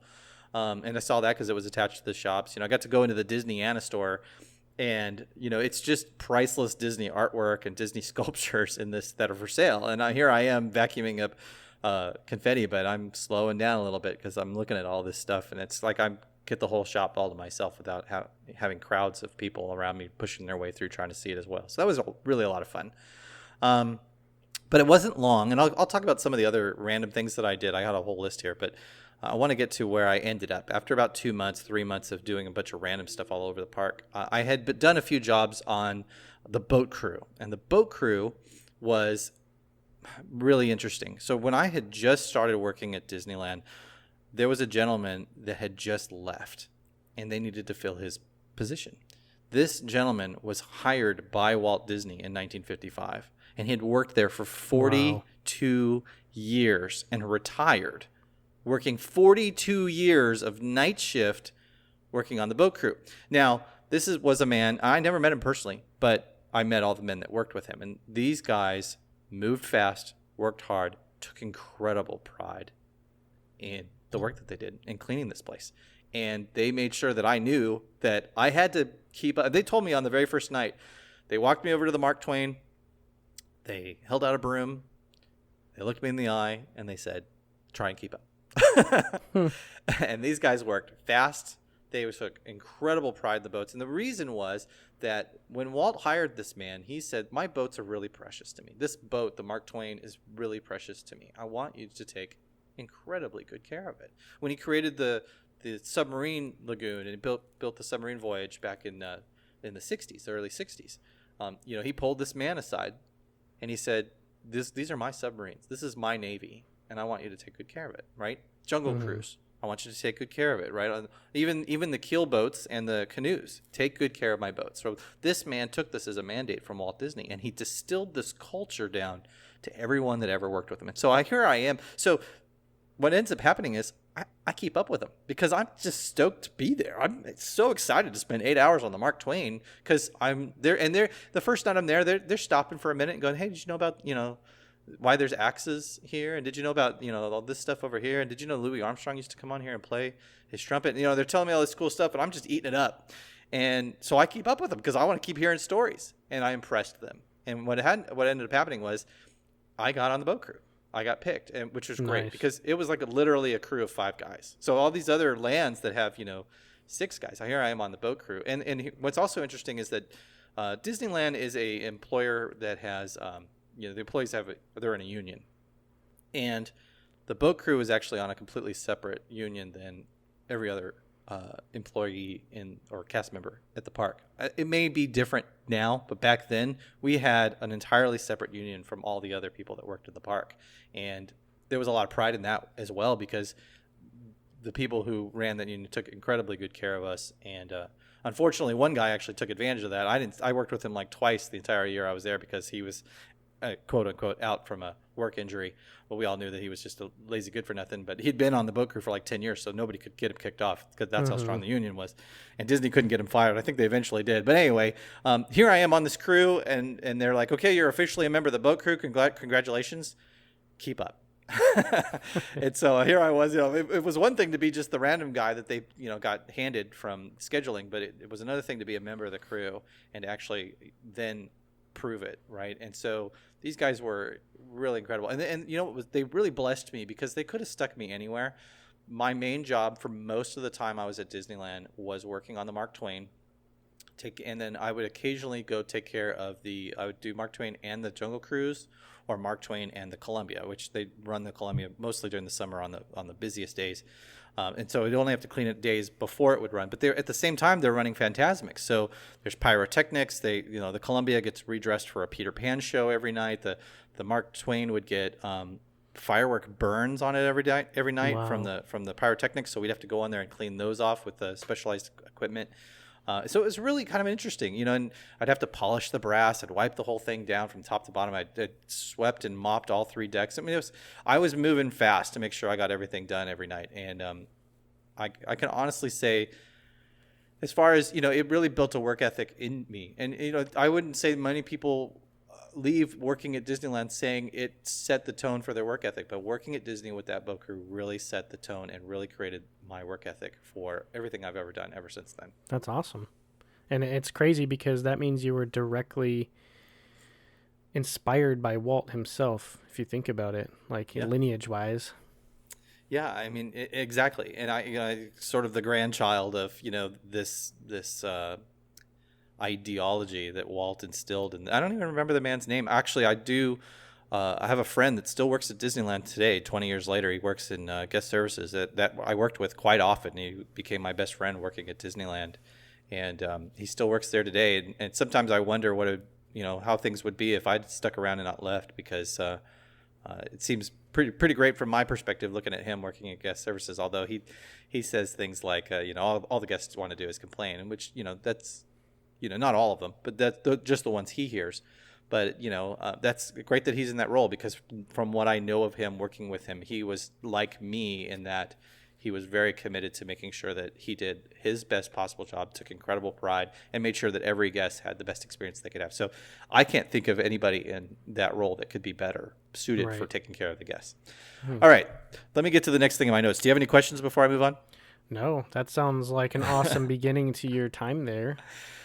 So. Let me talk about the Mark Twain a little bit. So not a lot of people know this, but here's a Disney hack for you. If you get on the Mark Twain or even the Liberty Bell, if you go up, you might want to ask a cast member on the ground floor if you can. But if you get on the boat, head straight to the top and knock on the door for the wheelhouse, and they might open it. Cast members might open it and actually invite you to come up and, I guess, pilot the boat. It's on a rail, so you're not going to be taking anywhere, but they'll let you hold the wheel, they'll let you pull the whistle rope and make the whistle blow, and they'll even, when I was there, and I still have it, they would give you like an honorary captain's license or pilot's license or whatever for piloting it.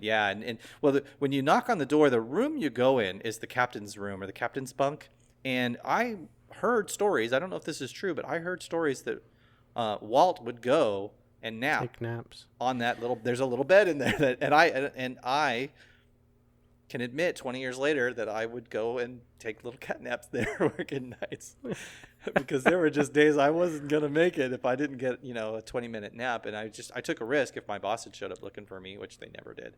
I could probably think of 3 times in the whole year I worked there that my boss was like, hey, how's it going? And they actually showed up to check on me, but I'd go up there and take little 20-minute cat naps, and it was nice. So you've napped where Walt napped. I napped where Walt napped. Sounds creepy. Well, we didn't nap together, but yeah. Oh, yeah, that would be weird. Magical. And the guys on the boat crew got so tight. This gentleman I was telling you about who still works at Disney, he probably doesn't want me telling this story, but we would carpool because we lived near each other, and sometimes we'd get to his place or my place, and we'd be so tired we'd just go find the nearest bed and fall in it and sleep. And his wife would come along and she'd be like, "What are you guys doing? Get out of bed." But we'd just be so tired we'd just fall asleep. But yeah, I slept where Walt slept, or at least where he was reported to have slept. I also slept in like luggage, or not luggage, in tool closets and things, in bathrooms even. God. Sitting on the toilet just because I was so tired from working nights sometimes. But yeah, I remember sleeping in the captain's bunk on the Mark Twain. So anybody that's listening to this that's ever been in there, people have actually slept on that bed at night. One of the really fun things that I got to do is, spending it all night on the Mark Twain is, you're right kind of near the Rivers of America shore where people queue up or sit for the Fantasmic show, which you got to see Fantasmic when you go to Disneyland. It's a completely different experience than it is at Disney World. And they would run the lights and the music, and they would run tests. And sometimes they had rehearsals with the actors, but not very often. But it was fun to watch, and the pyrotechnics even, and the shooting water. They would run all that stuff. And so here I am working, and I've got basically a front row seat working on the boat, with all of this really cool lights and fire and explosions and the water fountains and the music is. And they would test the volume levels on the music, and they'd blast it. And so that was always a lot of fun. And so I have probably more stories about the Mark Twain that I'll come up with at other times. But yeah, it was pretty incredible to be able to spend 8 hours on there. Oh, I got one last story I do want to tell you, and I think I've even told this before on the show. If I haven't, then good, I'm telling it now. If I have, then you're just gonna hear it again. One night, so there was a rumor that Walt's ghost haunted the Mark Twain. And I don't know if that still exists today, but that was one that we told back then and had a lot of fun telling people. One night, I was actually working with a coworker, and we were sweeping. We had push brooms. We had used smaller brooms to kind of push all of the dirt away from the corners, and we were using big brooms to kind of sweep up. Because during a day with 50,000 people, a lot of dust collects on the boat, and we have to sweep all that up, and then we have to go and mop the decks. And so we're sweeping all this trash that's all over the central deck, the mid deck of the of the Mark Twain, and we're pushing it all to the center, right in front of the stage there. And I see a figure walking toward me from across the deck, and I pick my head up, and there's nobody there. And I turn to my coworker, and he's looking at me, and he's as white as a ghost, and he says, "Did you just see that?" And I was like, "I think I saw something." So we have no idea what we saw. Shadowy figure walking toward us on the Mark Twain. When we both looked up at it, it vanished. So and we didn't see it vanish. I mean, like, we saw, you know how you kind of like sense a presence, or kind of catch something in the corner of your eye. It could have been light trick. It could have been anything, but he saw it too. And we were both pretty freaked out by it. Could have been your 12-day streak of work with no sleep. Probably. Yeah, that's back creepy then, though, especially when you've heard stories but then physically see it afterwards. Yes, and it could have been one of those where I worked all night and then I played all day at Disneyland, and then I went back to work, because there were a lot of those days too. Yeah. Just getting by on coffee. One And last story cookies. about what's that? And cookies, And yeah, cookies. the Chips Ahoy cookies. One last story about the Mark Twain. There was, I don't know if they do this on the Liberty Bell, but they play kind of, old timey music, accordion and violin type, old Mississippi River type music that you'd hear in a, Tom Sawyer movie or something. They would play that kind of music, and we could go up to the wheelhouse and flip on the power and play the music on the boat if we wanted to. We get kind of tired of that after a little while. And swing music was really in. They called it the neo swing movement. And every Friday and Saturday night, there would actually be swing bands at Disneyland. And I would go. I'd go to work early and go dancing with girls, and then I'd go off to work. But I was really into a lot of the swing bands of the era. Remember Jim Carrey's movie The Mask? Yeah. There was a band in that. In Big Bad Voodoo Daddy, and there was another movie called Swingers. They were in that. And a lot of swing bands all over LA back then. So I would get their CDs, and one of my coworkers would bring a boombox to work, and so we'd put those on and we would blast swing music off of the Mark Twain, and that was a lot of fun. It would draw people around. People would come over and they're like, "What are you listening to?" and because I would go dancing, I learned how to swing dance. So we'd kind of jitterbug or whatever on the Mark Twain. That was kind of a lot of fun to do too. Anyway, good times. The next thing in my notes, if you're looking, Rich, is the Haunted Mansion. Yes, and I've been waiting. I've been staring at this one because you mentioned it at one point. I don't know if we were recording that day, but I remember you vaguely going over this, and I'm like, I want to know more. Because there's like things in the attraction, like the one here, that I'm like, where does that hallway lead to? Where does that there's like this curtain covering a room that has blue light, and I'm like, I want to go in there. I don't know what's even there. And then there's one on the other side, like kind of across the way, and I wanted to go through all these doorways and things. And I've been underneath the Haunted Mansion here on a tour where the ballroom is, and that was pretty neat. So tell me about your flashlight tour through the Haunted Mansion.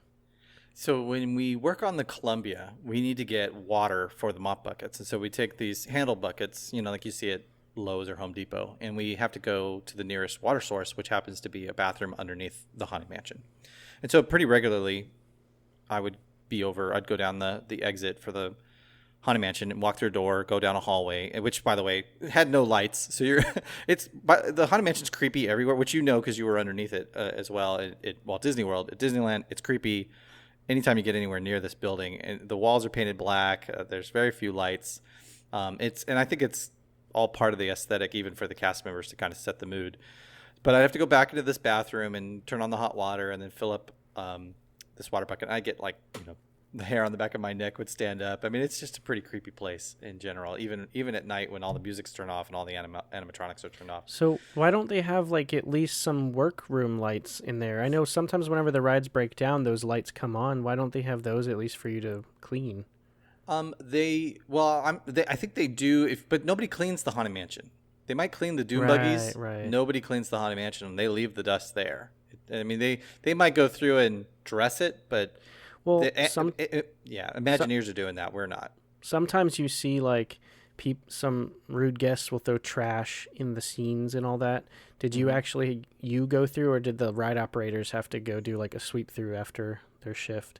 That's a good question. I imagine ride operators probably do a sweep through at the beginning and the end of the day. We'd have to find one and ask them. I actually roommated with a woman who was a ride operator on Haunted Mansion. Never thought to ask her that. But They do have somebody in New Orleans Critter Country and Graveyard Custodial who's probably goes by and walks through and picks all that stuff up as well if they, once a night. But so I wasn't actually assigned to Haunted Mansion. I was assigned to the boat crew. Mm-hmm. And I was working with a coworker. There were a couple of us, and there was another guy who was assigned to another part of the park. I think he was cleaning the Bear Country or one of the restaurants, Hungry Bear or something. And so in Splash Mountain. And so we all kind of got together. We had a break. We had a lunch break, which was a half an hour. And we decided that we were going to go over to Haunted Mansion with our flashlights. Because I think somebody had just come from it and told us that the lights were all out. Because they do turn those lights on. They have the floodlights that fill all the rooms and stuff. So we went over to, you work at nights, you have a flashlight. I mean, the park's pretty well lit, but not all of the park. A lot of the back lot is not. And so we would take our flashlights. So we went into the Haunted Mansion and we did a walking tour by flashlight in a blacked out Haunted Mansion. And I got to tell you, that's creepy. I've never been in a haunted house in my life that was scarier and more interesting. The ballroom scene, we got to go down into the ballroom. Yeah. And we got to see how the Pepperidge Ghosts and all that stuff, we saw it from the floor, right, instead of from the attraction. And so that was really fun. And at Disneyland, I don't know if you know this little bit of history. At Disneyland, I think somebody used a gun and actually shot the glass. Yeah, it's cracked. And it's too expensive for them to take it out and replace it, so they dressed it to look like a spider web. We got to see all that from the other side. That was pretty interesting. And, looking up at, and then lighting the glass from the other side with the flashlight, all you get is glare back. But seeing the way that the ghosts that dance are positioned, and it was all turned off. Everything was completely silent and very eerie in there. It was really incredible. But I saw things I didn't ever even see from the ride that now I see because I know to look for them. It was really interesting how much detail. My favorite story of going through the Haunted Mansion by flashlight was the candelabra hallway. Mm-hmm. So we were kind of walking along the Omni-Movers and kind of going scene to scene as you do from the beginning of the ride to the end. That was sort of the course that we took. And we come to the hallway with the candelabra, and I decide to walk down the hallway. Why wouldn't you, right? You're not stuck to an Omni-Mover. You can go wherever you want. And I'm there with 3 or 4 other guys, and I walk down the hallway, and they're in a conversation, they're chatting away, and I'm just completely enamored with everything I'm looking at the detail in the wallpaper. Well, I get halfway down the hallway. I'm about 4 or 5 feet away from the candelabra, and there's a screen from floor to ceiling. And so in case somebody throws something, it won't ruin if they throw, a soda can or something, it's not going to knock the candelabra down. It's going to hit the screen and fall to the ground. Mm-hmm. Because the candelabra's on strings and it's an effect. Mm-hmm. And so I turn around and as I turn, I notice a door to my left. And I look over my shoulder and the guys are they're slowly walking and chatting away. And so I open the door and I step into this backstage area of the attraction, which is just kind of a catwalk. And it's not dressed. There's nothing back there. You can see kind of like the wood paneling. They didn't paint it or anything. It's just kind of like a backstage area where, to get from one place to another, probably just to access the candelabra without bringing down the screen, because there was another door just on the other side of where the screen was. I thought, I hate this. So I decided to go around and open that door and go get a good close look at the candelabra. That was a big mistake. I opened the door. I step into the hallway I was just in, the one that has the candelabra, in pitch black, except for the fact that I'm holding my flashlight. And I do it at the exact same moment that my entourage steps through the door onto the catwalk, leaving me all alone in the hallway. And while I'm there, I notice that the candelabra is actually moving. The animatronic was actually, it wasn't stopped. And so here it is. I'm all by myself on the other side of the screen, and the candelabra is going, bee, bee, bee. I could hear the motors working above me and the things wiggling around. I almost wet myself. It was pretty bad. Where did that catwalk lead to on the other side? I think it was just an access point to get around the screen. And okay. You could probably have gone, I think there was a path you could have go in the opposite direction that would take you to like the seance room or some other part.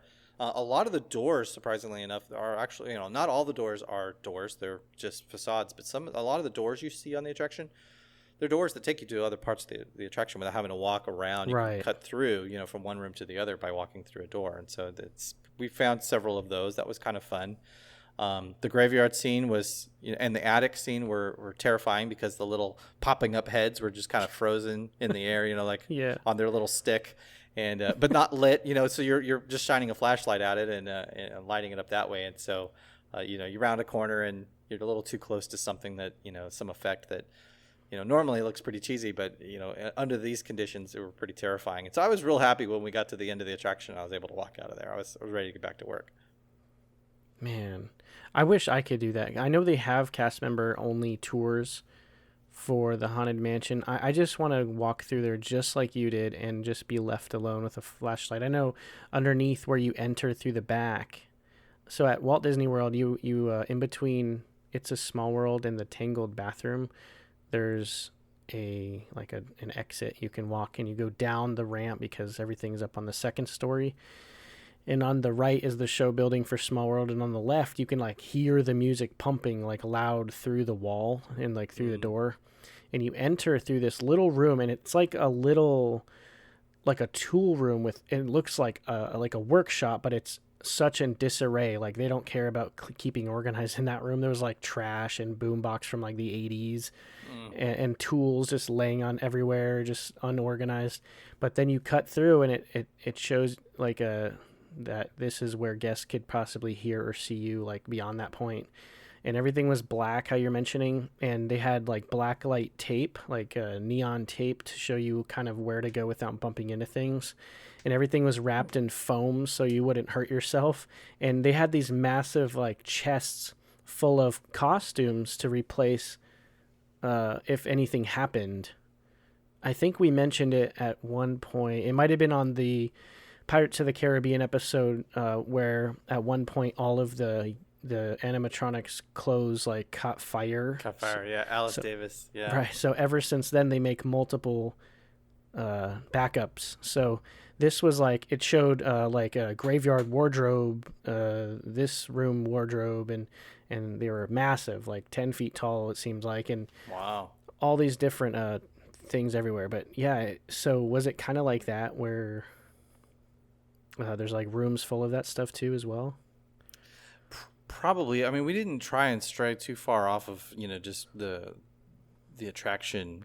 So course, wait though, right? Whenever you were walking through, so you were there to clean it, right? Or were you there just to literally check it out at No, night? we were just having fun. Oh, okay. I mean, I knew how to get into the building. That was about it. And so me and a group of guys just decided instead of going to lunch, we were going to go check out the Haunted Mansion.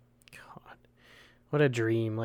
You're so lucky you got to do that, because it's kind of for as crappy as the cleaning portion of the job is that lunch break, you can explore all this stuff. That's awesome.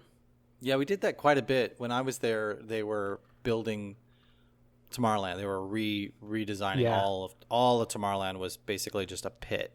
They dug up the ground and they refacaded all the buildings. So they tore off all of the faces of all the buildings, and they had just boards up everywhere where it was a pardon our pixie dust kind of stuff, right? Yeah. And so instead of going, I remember one night, me and a coworker just, the construction crew wasn't there and the door was ajar, and we just walked through and we're walking around the construction site, and one of our supervisors came up on us with a flashlight and was like, "What are you guys doing here?" And we were like, we just decided to use our lunch break to check out, how the construction's going. He's like, "Yeah, me too." And so he was like, "Look what I found." And he's taking us over. We thought we were busted, and we were just there with another super fan, right? So that was kind of fun. But yeah, we would do that quite a bit.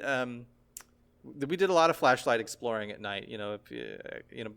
If I could say anything great about working graveyard at Disneyland, or even probably working at Disney World, would be the same, as the opportunity to take those times where you could sacrifice a lunch break and go see something you normally wouldn't see. I would encourage you, if you do that, to kind of get permission from your supervisor. But well, yeah, because there's safety violations with OSHA and all that now.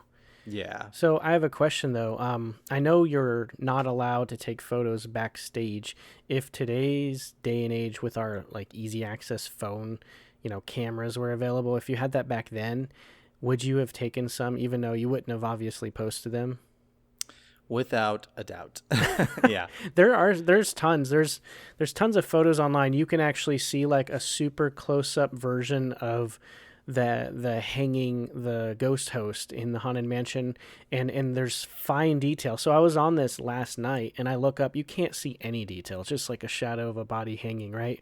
But you look at it right up close in this photo that someone had taken over time, and it's the exact details of a photo in the hallway, right kind of before you go into the seance room of the ghost host holding the noose in his hand, and he's wearing the same exact outfit. And it's just those insanely small details that you can barely even see this stuff. And they wanted to make it real. So it's crazy that these details were there. I mean, you're talking about you were seeing things close up where you can't possibly see. There's even rumors about the hidden Jack Skellingtons. I know where only one of them is in ours, and there's supposedly like 6, and there's some that you can't possibly see unless you're a cast member, like exploring in there. Yeah, this was when I worked there. It wasn't. They didn't have the haunted Halloween, Nightmare Before Christmas layover. Yeah, so I didn't ever get to go on that while I was there. But yeah, so they didn't have any Jack Skeletons there. I don't think the movie had even. I think the movie came out like a year later. But yeah, it's that would have been very cool to see. But yeah, and I want to go check out that painting now. The next time I go back there, I want to make an effort to look for that. That's pretty awesome. Mm-hmm. All right, you ready for the next one? I am. So when you go to Disneyland and you watch the fireworks show, and if you ever listen to Disney History Institute, Todd has some really incredible series on the Tinkerbells at Disneyland. And they thought it would be a good idea to hire a professional wire worker, a circus girl, and have her dress as Tinkerbell and fly from the top of the Matterhorn behind the castle during the fireworks show. So they did this. So they when they built the Matterhorn, they put a hatch on top so that she can go up there and attach herself to a wire and swing across in front of the castle, just like they do in the Magic Kingdom. Only I think she goes from the castle over to Tomorrowland, if I remember correctly. Mm-hmm. So at Disneyland, she goes kind of above and behind the castle, and that was the beginning of all that. Well, when I started going to work at Disneyland, I did a few jobs, part of my randomness of being tossed wherever they needed some help. I did some work in Fantasyland, and everybody learned pretty quickly how much of a Disney nerd I was and how into it. And a lot of people I worked with really weren't that into it, surprisingly enough. It's just a job to them. But the guy that was the manager or supervisor of Fantasyland, his name was Walt. And so Walt and I got along famously right from the start. And somebody had mentioned to him that, if the opportunity ever comes up, Joey would like to go to the top of the Matterhorn and actually see what the park looks like from up there. And Walt's like, yeah, I got the key. So he's like, meet me at 4 o'clock, which was lunchtime, 4 to 4:30. And so I met him over by the Matterhorn bobsleds at the bottom of the hill. And I didn't know where to go. So he says, follow me. And we go into the mountain and we go down a long hallway and into a room. And there's an elevator. So we get on the elevator and it goes to, the 3rd or 4th floor. And we get off the elevator and we're in that famous basketball court break room that's up inside the Matterhorn. Now, the rumor is that there was some kind of coding something or other. If they built a half court, then they got by with some kind of California coding laws. I don't know if any of that's true, but I can tell you I have stood on that half court with the basketball hoop 20 years ago, and the locker room was no longer being used, but the lockers were still along the walls. There was a lot of dust. There were things that were just kind of left strewn around the room because nobody was ever using it anymore. But it was the pathway in which we could take to get to the top. Then we went up a flight of stairs, and then we went up one ladder, then we went up another ladder, and then eventually we were going up this ladder, and Walt reaches up and pushes open this hatch, and out we pop at the top of the Matterhorn. And it's the tallest thing, of course, at Disneyland. And so there I am at 4 o'clock in the morning. And you know how Disney looks at night, Disney World, it lights up at night. It just looks magical. It just looks incredible. Well, here I am at 4 o'clock in the morning looking down on all of Disneyland, all lit up, because they leave all the lights on, right, the exterior lights, and it's all lit up. And I'm right next door to the castle. It's right beneath me. I'm looking down Main Street. It's right in front of me. And here I am at the top of the Matterhorn. And Walt's just like, take as long as you want. Just drink it all in. And I can remember 20 years later thinking that it looked like a model, that I looked like I was looking down on a model of Disneyland, but I was actually looking down on Disneyland. And it was one of the freaking coolest things I think I've ever done in my entire life. And so I do tell that story quite a bit when people are like, what was it like to work there? I was like, well, one time I went to the top of the Matterhorn, literally like the peak. So I climbed the Matterhorn mountain at Disneyland, and all I had to do was ask. Oh, I had to get a job there first, but then all I had to do was ask, and I knew. And they introduced me to the guy with the keys, and he took me up there and gave me a tour, and it was a lot of fun. I know that's like one of those things I've heard about whenever it was like one of the first fun facts about Disneyland. They're like, there's a basketball court in the top, and everyone's like, no, there's not. Nobody's ever using it anymore. But when I was there, the backboard and the hoop were still on the wall. So, and you could kind of make out the markings. You really couldn't play basketball there. There was too much junk in the room anyway. But I don't know if anybody ever did. But if you ever find that black and white photo, that's that room. That's what it looks like. So, I've seen the photo, and I've actually been in the room. So it's pretty interesting. One of the best parts about working graveyard is I got to watch the sunrise. Being outside most of the time, especially being on the boat crew, I was usually on the Mark Twain. But one of the coolest places to be to watch the sunrise, speaking of the Matterhorn, is on the submarine lagoon. So I had to go clean all 7 of the submarines on occasion, probably less than 15 times the whole year that I worked there would I clean the submarines. But because one of the guys, our supervisor on the boat crew, that was like his favorite place to go, because I think you could hide pretty well over there, because it's like, well, I don't know which one of the 7 submarines he's in, and I don't want to go look at all of them. So the managers pretty much left him alone. But being on the submarine lagoon when the sky began to lighten, and then the moment that the sun hits the top of the Matterhorn and starts to creep down, it's one of the, it's quiet, and it's just surreal. It's such a beautiful place to be when that happens, and the water is still underneath you, and I can't, you just got to be there. I hope I'm really probably not doing it any justice, but yeah, the submarine lagoon, looking up at the Matterhorn from the water, it's also one of my favorite memories when I think back on all the things that I got to do at Disneyland. And yeah, I was tired. I've been working all night, and I was dirty, and, and most days it was pretty hot, especially in the summertime, even by the time the sun was coming up. But it was worth taking a moment and pausing and just kind of drinking all that in. And I'm glad that I took the time, because now I can think back over 20 years and remember how nice it was to actually be standing there. Funny side story, the boat crew had this legend that you could get on the boat crew, but you weren't officially a member of the team until you fell in the water. Everybody got tired at some point, would stumble around and fall in the water, right? Whether it was the Rivers of America or the Jungle Cruise water, which, by the way, you never want to jump in that water, not even at Disney World.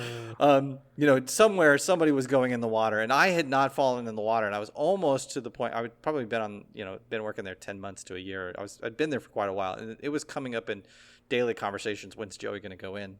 And so I was kind of getting hexed, right, by my coworkers. And one day I was working on the submarine, and to clean the submarine's the exterior, they run on diesel, and so the water would get a film, and we'd have to go around with this pole that had like a sponge on the end of it and scrub the hull of the submarine to get the oil stain off of it. And if we didn't do it every day, it would build up, and then forget it, it would have to like go into the shop to get repainted or something, because it just wouldn't come off. And so every night our job was, after we cleaned the insides, overnight, in the morning we'd go out on the deck and we'd clean off the exteriors. And I went to step onto the submarine, misjudged. I slid down. Fortunately, I slid down between the boat and the dock and caught myself. So a leg went in, but not all of Joey. And and the coworkers were there, right? They were there to witness it, and they said, okay, that's good enough. It stopped bothering me after that. I'm like, is this good enough? But they've all of them had gone in head to toe. I was working with, we actually had a woman on the team at one point. I think she was filling in. It was one of those, random people that they just give us. And she and I got along great and enjoyed working together. And we were cleaning the storybook canal boats. Mm-hmm. They don't have those at Disney World, but these tiny little boats that take you through a little miniature world. It was one of Walt's original ideas for Disneyland, for Lilliputian land, right? So they have this storybook canal boats, and they had, I don't know, 10 or 12 of them, and they were named after the Disney princesses and Bambi characters. And so, and she was, this woman, I think she worked a day job, and so she was always really tired. And I was cleaning one of them at the front, and she was cleaning one in the back, because they kind of park them in the back lot at night, and they have like a little water space they can push them back into it behind the waterfall. And I hear this huge splash, and I don't see her anywhere. And I didn't think the water back there was that deep, but apparently she never touched bottom. She eventually came up, and I had to help her out of the water. But yeah, and all she had to do was go change out of her, change into new work clothes. But yeah, everybody went into the water at some point. Unfortunately, I only went in up to my my leg, one leg. But yeah, it was a lot of fun. And I just kept working with a wet shoe. I don't know. Most other people probably go change, but yeah. Anyway, it was fun, and watching the sunrise from anywhere in the park is great. But the Mark Twain and watching it from the submarine lagoon were two of my favorites. So the next thing I want to talk about is the Indiana Jones Adventure, which is essentially it's dinosaur, right? But it's themed to Disneyland or to Indiana Jones at Disneyland, and I think it was the original. Like it came out and then dinosaur came out afterward. Mm-hmm. It's the same exact track. I think they just took the blueprints, re-skinned it for dinosaur, and there you go. Yep. The Indiana Jones Adventure, if I remember correctly, opened in 1994. So it was about 3 or 4 years old. It was still very popular at this time, and it got very long waits during the day. And I had to do a couple of custodial projects over there. Interestingly enough, one night early on, they gave me a kind of like a little, how do I describe it? It's like a knife, but not sharp. Kind of like a putty knife, or something that a painter would use to scrape something off or something. Yeah. And so they gave me this putty knife, and they gave me some chemical stuff that's supposed to make gum less sticky. And they gave me like a butter knife, and with a kind of a bent end, and a broom and a pan. And they're like, we want you to clean the line for the Indiana Jones attraction. Well, the Indiana Jones Adventure queue line, Rich, from the minute you walk in the building, it's a half a mile long. Yeah. They built the attraction in the parking lot and then had to create a line queue that went from Adventureland to the ride. And it's long. And there's a whole story behind it. When we go there someday, we'll look it up and walk through it and talk about, all the different elements of there's numerous elements of this queue line. It's incredibly long. Today, what they do is they make a certain number of people queue up actually outside into kind of a little courtyard outside the building, and then they let you in. And so you walk past a lot of the really cool stuff that back in the day, 20 years ago, you had to stand and slowly walk through little by little. I imagine someday Flight of Passage will have something similar. They'll make you queue up outside, and then you'll end up walking through half of the queue line that would have been worth standing there and looking at. Anyway, so that's it. They're like, you're here till 8 a.m. Go clean the queue line. And when people are chewing gum, they don't sell gum at Disneyland or Disney World because they don't want you chewing gum and then spitting it on the ground, which sadly people do. And so I went through the queue line. For anybody that's ever been in Disneyland and been on the Indiana Jones Adventure, I went through the queue line on my hands and knees with a flashlight, looking for remnants of gum that had turned brown, which, by the way, is the same color as the floor in the queue line, so that I could scrape it up. And that was what I also had it after I was done. I think I did that for like half the night, and then the second half of the night I had to go through and vacuum out the queue line because there'd be dust and stuff, and they just don't want it to accumulate. So that was kind of fun. But while I was there, I got to meet some of the people that worked there at night on the attraction, because the technology was cutting edge, but it was also very finicky. And if you've ever read Cleaning the Kingdom by the guys that host the podcast, the Sweep Spot, they wrote a book, and they talk a lot about, when there would be hydraulic spills or something, they'd have to go over, shut down the ride, and they'd have to go mop it up. And that was daytime custodial's job. But a lot of Imagineers and a lot of engineers were actually working on the ride still in 1997, getting all those kinks worked out. And there's probably some engineers that still work on it even today, considering how much it's used. And I ended up meeting one of them and becoming friends. And one night, just like Haunted Mansion and just like Matterhorn, I skipped my lunch break, and he gave me a tour. And he was actually there while they built the attraction. And if you ever ride the ride or watch it on YouTube, there's a point where you pass behind the face of Mara or whatever, where the lasers shoot out of her eye, and you go around behind it, and you're like inside the skull of this gigantic thing that you ride through. And at the top of it is a hole in the building, and right now it's used for show lighting. They put a spotlight on the other side that you can't see from the ride, but it's shooting a beam of light down to illuminate something on the attraction for you to see. Well, he's telling me that when they were building the attraction, they would hide up there with water balloons. And like the construction crew would be working on something, and they would like drop water balloons on them. I'm like, are you kidding? It's like Phineas and Ferb work on this thing. Of course, I didn't think that then. They didn't have Phineas and Ferb But I enjoyed listening to the stories, and he would talk about all the complexities and getting the attraction built, and there's the hidden Mickeys I didn't know about. There's a Mickey Mouse ears on one of the skeletons in one of the first rooms that you enter, and he pointed that out. Of course, every time I ride it, I'd look over my shoulder to see it, and all the things that went into building the attraction. That was a lot of fun. It's one thing to walk through the Haunted Mansion with a flashlight or to go to the top of the Matterhorn, but to actually get a tour of the attraction by somebody who worked on it and helped build it was pretty special. I kind of wish I'd had a recorder to go through that experience and kind of relive it, because I forget most of the stories he told, but I was just mostly like in in awe. I was awestruck in geekdom from everything he was telling me, so most of that stuff has escaped me, but it was a lot of fun to be able to do that. I'm really excited to go on this attraction because you and Gabe and some other people have talked it up, and I'm like, I want to go so bad. And I hear that this is the thing to definitely not miss on property. It's like one of the highest rated attractions, right? Absolutely. Yeah, next year when we're there for D23, we'll make sure we definitely hit it. I can't wait. And we'll do it right. All right, the next thing on my list is discovering by accident that there were 2 Country Bear theaters. Now, I don't know if there are 2 Country Bear theaters in Florida, but I didn't know there were 2 Country Bear theaters. So I had a friend that worked on, he cleaned the Country Bear theater. He polished the brass and vacuumed the thing and kept all the dust off. And that was his job every night, was to clean the Country Bear theater. And so one night he was like,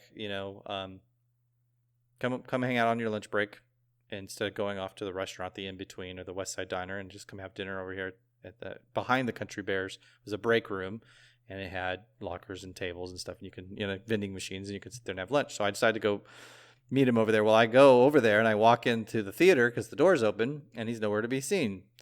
And we did this kind of, comedy routine, not intentionally, but he would leave one theater as I was leaving one and go into, and I realized there was a second theater. And so we're going back and forth trying to figure out, and we can hear each other. We're yelling at each other, but we can't see each other. It was pretty funny. And then the Country Bear Theater sadly is not there anymore at Disneyland. It's a Winnie the Pooh ride now, but yeah, that was pretty neat to discover that the way that they handled the crowds was that they had alternating theaters, which is great because if you think about it, they can have a show twice as long as otherwise, because in half the time another theater is going to be opening up and they can put more people in there. Makes me really wonder if they do that with other things like Monsters Inc. Lab 4 or any other theaters on property. It's a pretty interesting concept. Mm-hmm. That's smart. Yeah. All right. I probably should have put this in my notes next to working on the submarine lagoon. So let's go back over to the submarine lagoon. I got injured one night at work. And I think I've told this story before too. I got injured actually quite a bit at work. In fact, when I was working there, I was even in a really bad car accident. It was really difficult to go to work injured. But before the car accident, I was asked to clean the submarines, and I was given a very quick tour of, vacuum them out, wipe them out, clean the tops. If you need to move, the vacuum cleaner needed to be plugged in and had to be plugged into a wall socket somewhere on the dock head wall plugs along it. But there were 7 submarines, and you couldn't reach the 7th one. You had to move the submarines in order to get to the last one with the vacuum cleaner. And I wasn't paying that much attention because I was tired. And my supervisor was explaining to me how he cleans it because it's his favorite attraction to clean. And when he was showing me how he moved the boats, he would step on the rope, and the boat would, the rope would go down and the boat would move in the water. And that's how he would, then he'd start pushing it because it would have a little momentum, and then he would retie the rope off along the dock somewhere else down the way so that the boats didn't float away, which they're on a rail. But anyway, so you really want to just rope off the first one and rope off the last one, and they'll hold all the rest of the boats in place. I wasn't paying attention, so when he left and I needed to move the boats, guess what I did, Rich? You moved it? I picked up the rope and pulled. Wow. I pulled a 15-ton submarine, and it didn't move, but my hernia did. And so I was in a lot of pain. I was laying down on the dock in agony, but I had to get the job done. So I continued to work, even though I had just given myself a hernia. Gets better. That morning, I had friends driving up from California, and I was going to spend the day with them. So I did. And we hung out all day. We went swing dancing that night, and I went to work. And by the time I went to work that night, I was crawling into the custodial office. And they're like, what's wrong? And I'm like, I can't stand up. It hurts so much. So they send me over to the nurse's station over on Main Street. And there's a male nurse in there, and he's checking me out. And he's like, I think you need to go to the hospital. And I was just like, can you get me a ride there? And he's like, no, you got to like drive yourself there. Sorry. So I literally crawled from Main Street out to the back lot, got into my car, drove over to UC Irvine where they have a hospital, went to the emergency room, and sure enough, I had a hernia. I could imagine that. They're like, so what were you doing? And you're like, I was pulling a submarine. Well, here's the thing. They're like, so I'm like, I'd never been to the doctor in Orange County. Mm-hmm. I mean, I had a family doctor I'd gone to growing up, but I'm 22 years old. What was I going to, I didn't have a general practitioner. I didn't have a doctor. So when I asked Disney, where do I go? They're like, you need to go to the hospital. And where do I go? They're like, well, we have a doctor on staff that sees employees over at UC Irvine. So I go see the employee doctor, right, who works for Disney. And he's asking me how, what'd you do to hurt yourself? I'm like, well, I pulled a submarine, and then I went swing dancing, and then I rode a bunch of roller coasters, and then I decided to go back to work. And so he's like, well, you could have done it swing dancing, and you could have done it pulling the submarine, but since you don't really know, you probably, he's like, Disney's not going to cover this. And so it took me years to pay off that emergency room visit because I was making $9 an hour, and it was like a $2,500 bill, and Disney wasn't going to pay for it. Because, they weren't about to spend any money on that. So anyway, that's my fun little Joey got injured at work story. And wow. So for all of you working at Disney, don't pull submarines. Don't do that. Don't get hurt at work. And if you do, make absolutely sure that is exactly how you make sure somebody sees it and you have a witness or something. Because there wasn't anybody around when I did that. And then I made the mistake of like opening my mouth and telling them that I went dancing and hung out with my friends. And anyway, do you remember El Nino? Do you know what El Nino and El Nina? Yeah, that was like the late 90s. So yeah, right whenever you were working there. Right when I was working there. So January, February of 2008, it rained. And it rained and it rained. It rained every single night. We were soaked. No, we were the boat crew, so we didn't really care, right? But the boats are outdoors, Jungle Cruise, and it's raining and the Jungle Cruise is in a jungle. It's 50 years old and all these giant leaves are falling down all over the boats and we've got to sweep them up and clean them out so people can ride them the next day. I don't know why people are riding the Jungle Cruise in the rain. I mean, it rained hard. It rained Florida rain. And like Florida rain, when it rains and like 30 minutes later, it's kind of like sunny and beautiful again. Mm-hmm. It rained. I know you guys get hurricanes and stuff down there. I mean, it was like not quite hurricane rain, but it was so wet like where the all drops the time. are huge. Everything was just, it felt like the water was coming up from underneath and coming down from above. It's just so bad. Well, so I had to clean the Columbia. I don't remember why, because it was January, but I guess the park was busy, even though it was El Nino. And I was told, you got to go make sure the Columbia's clean because there's going to be guests on it. And so I went over to clean it. Well, this is a boat modeled after a 1700s, sailing ship, and it's full of holes. And most of the time it's, pretty dry around California. So I'm on the boat and it's pouring down rain outside, and I go downstairs to get away from the rain, and it's literally just coming down through the slats and the whole, it's like raining inside the boat. And my socks are wet and my underwear's wet and my undershirt's wet. Everything is wet. Well, nobody can see you in the Columbia, and there's show lights on under there that are pretty hot. So I took off my shoes and my socks, and I hung them on the show lights. And I took off my top shirt, I hung it on the show lights, and I would have took off my pants, but that would have been taking it too far. Yeah. I hung my hat up, and I cleaned that sucker pretty well. And then when I was ready to go, I had some dry socks and I had a dry shirt. Nice. That was a lot of fun. And I tried telling the guys about it, and they're like, yeah, I'm not doing that.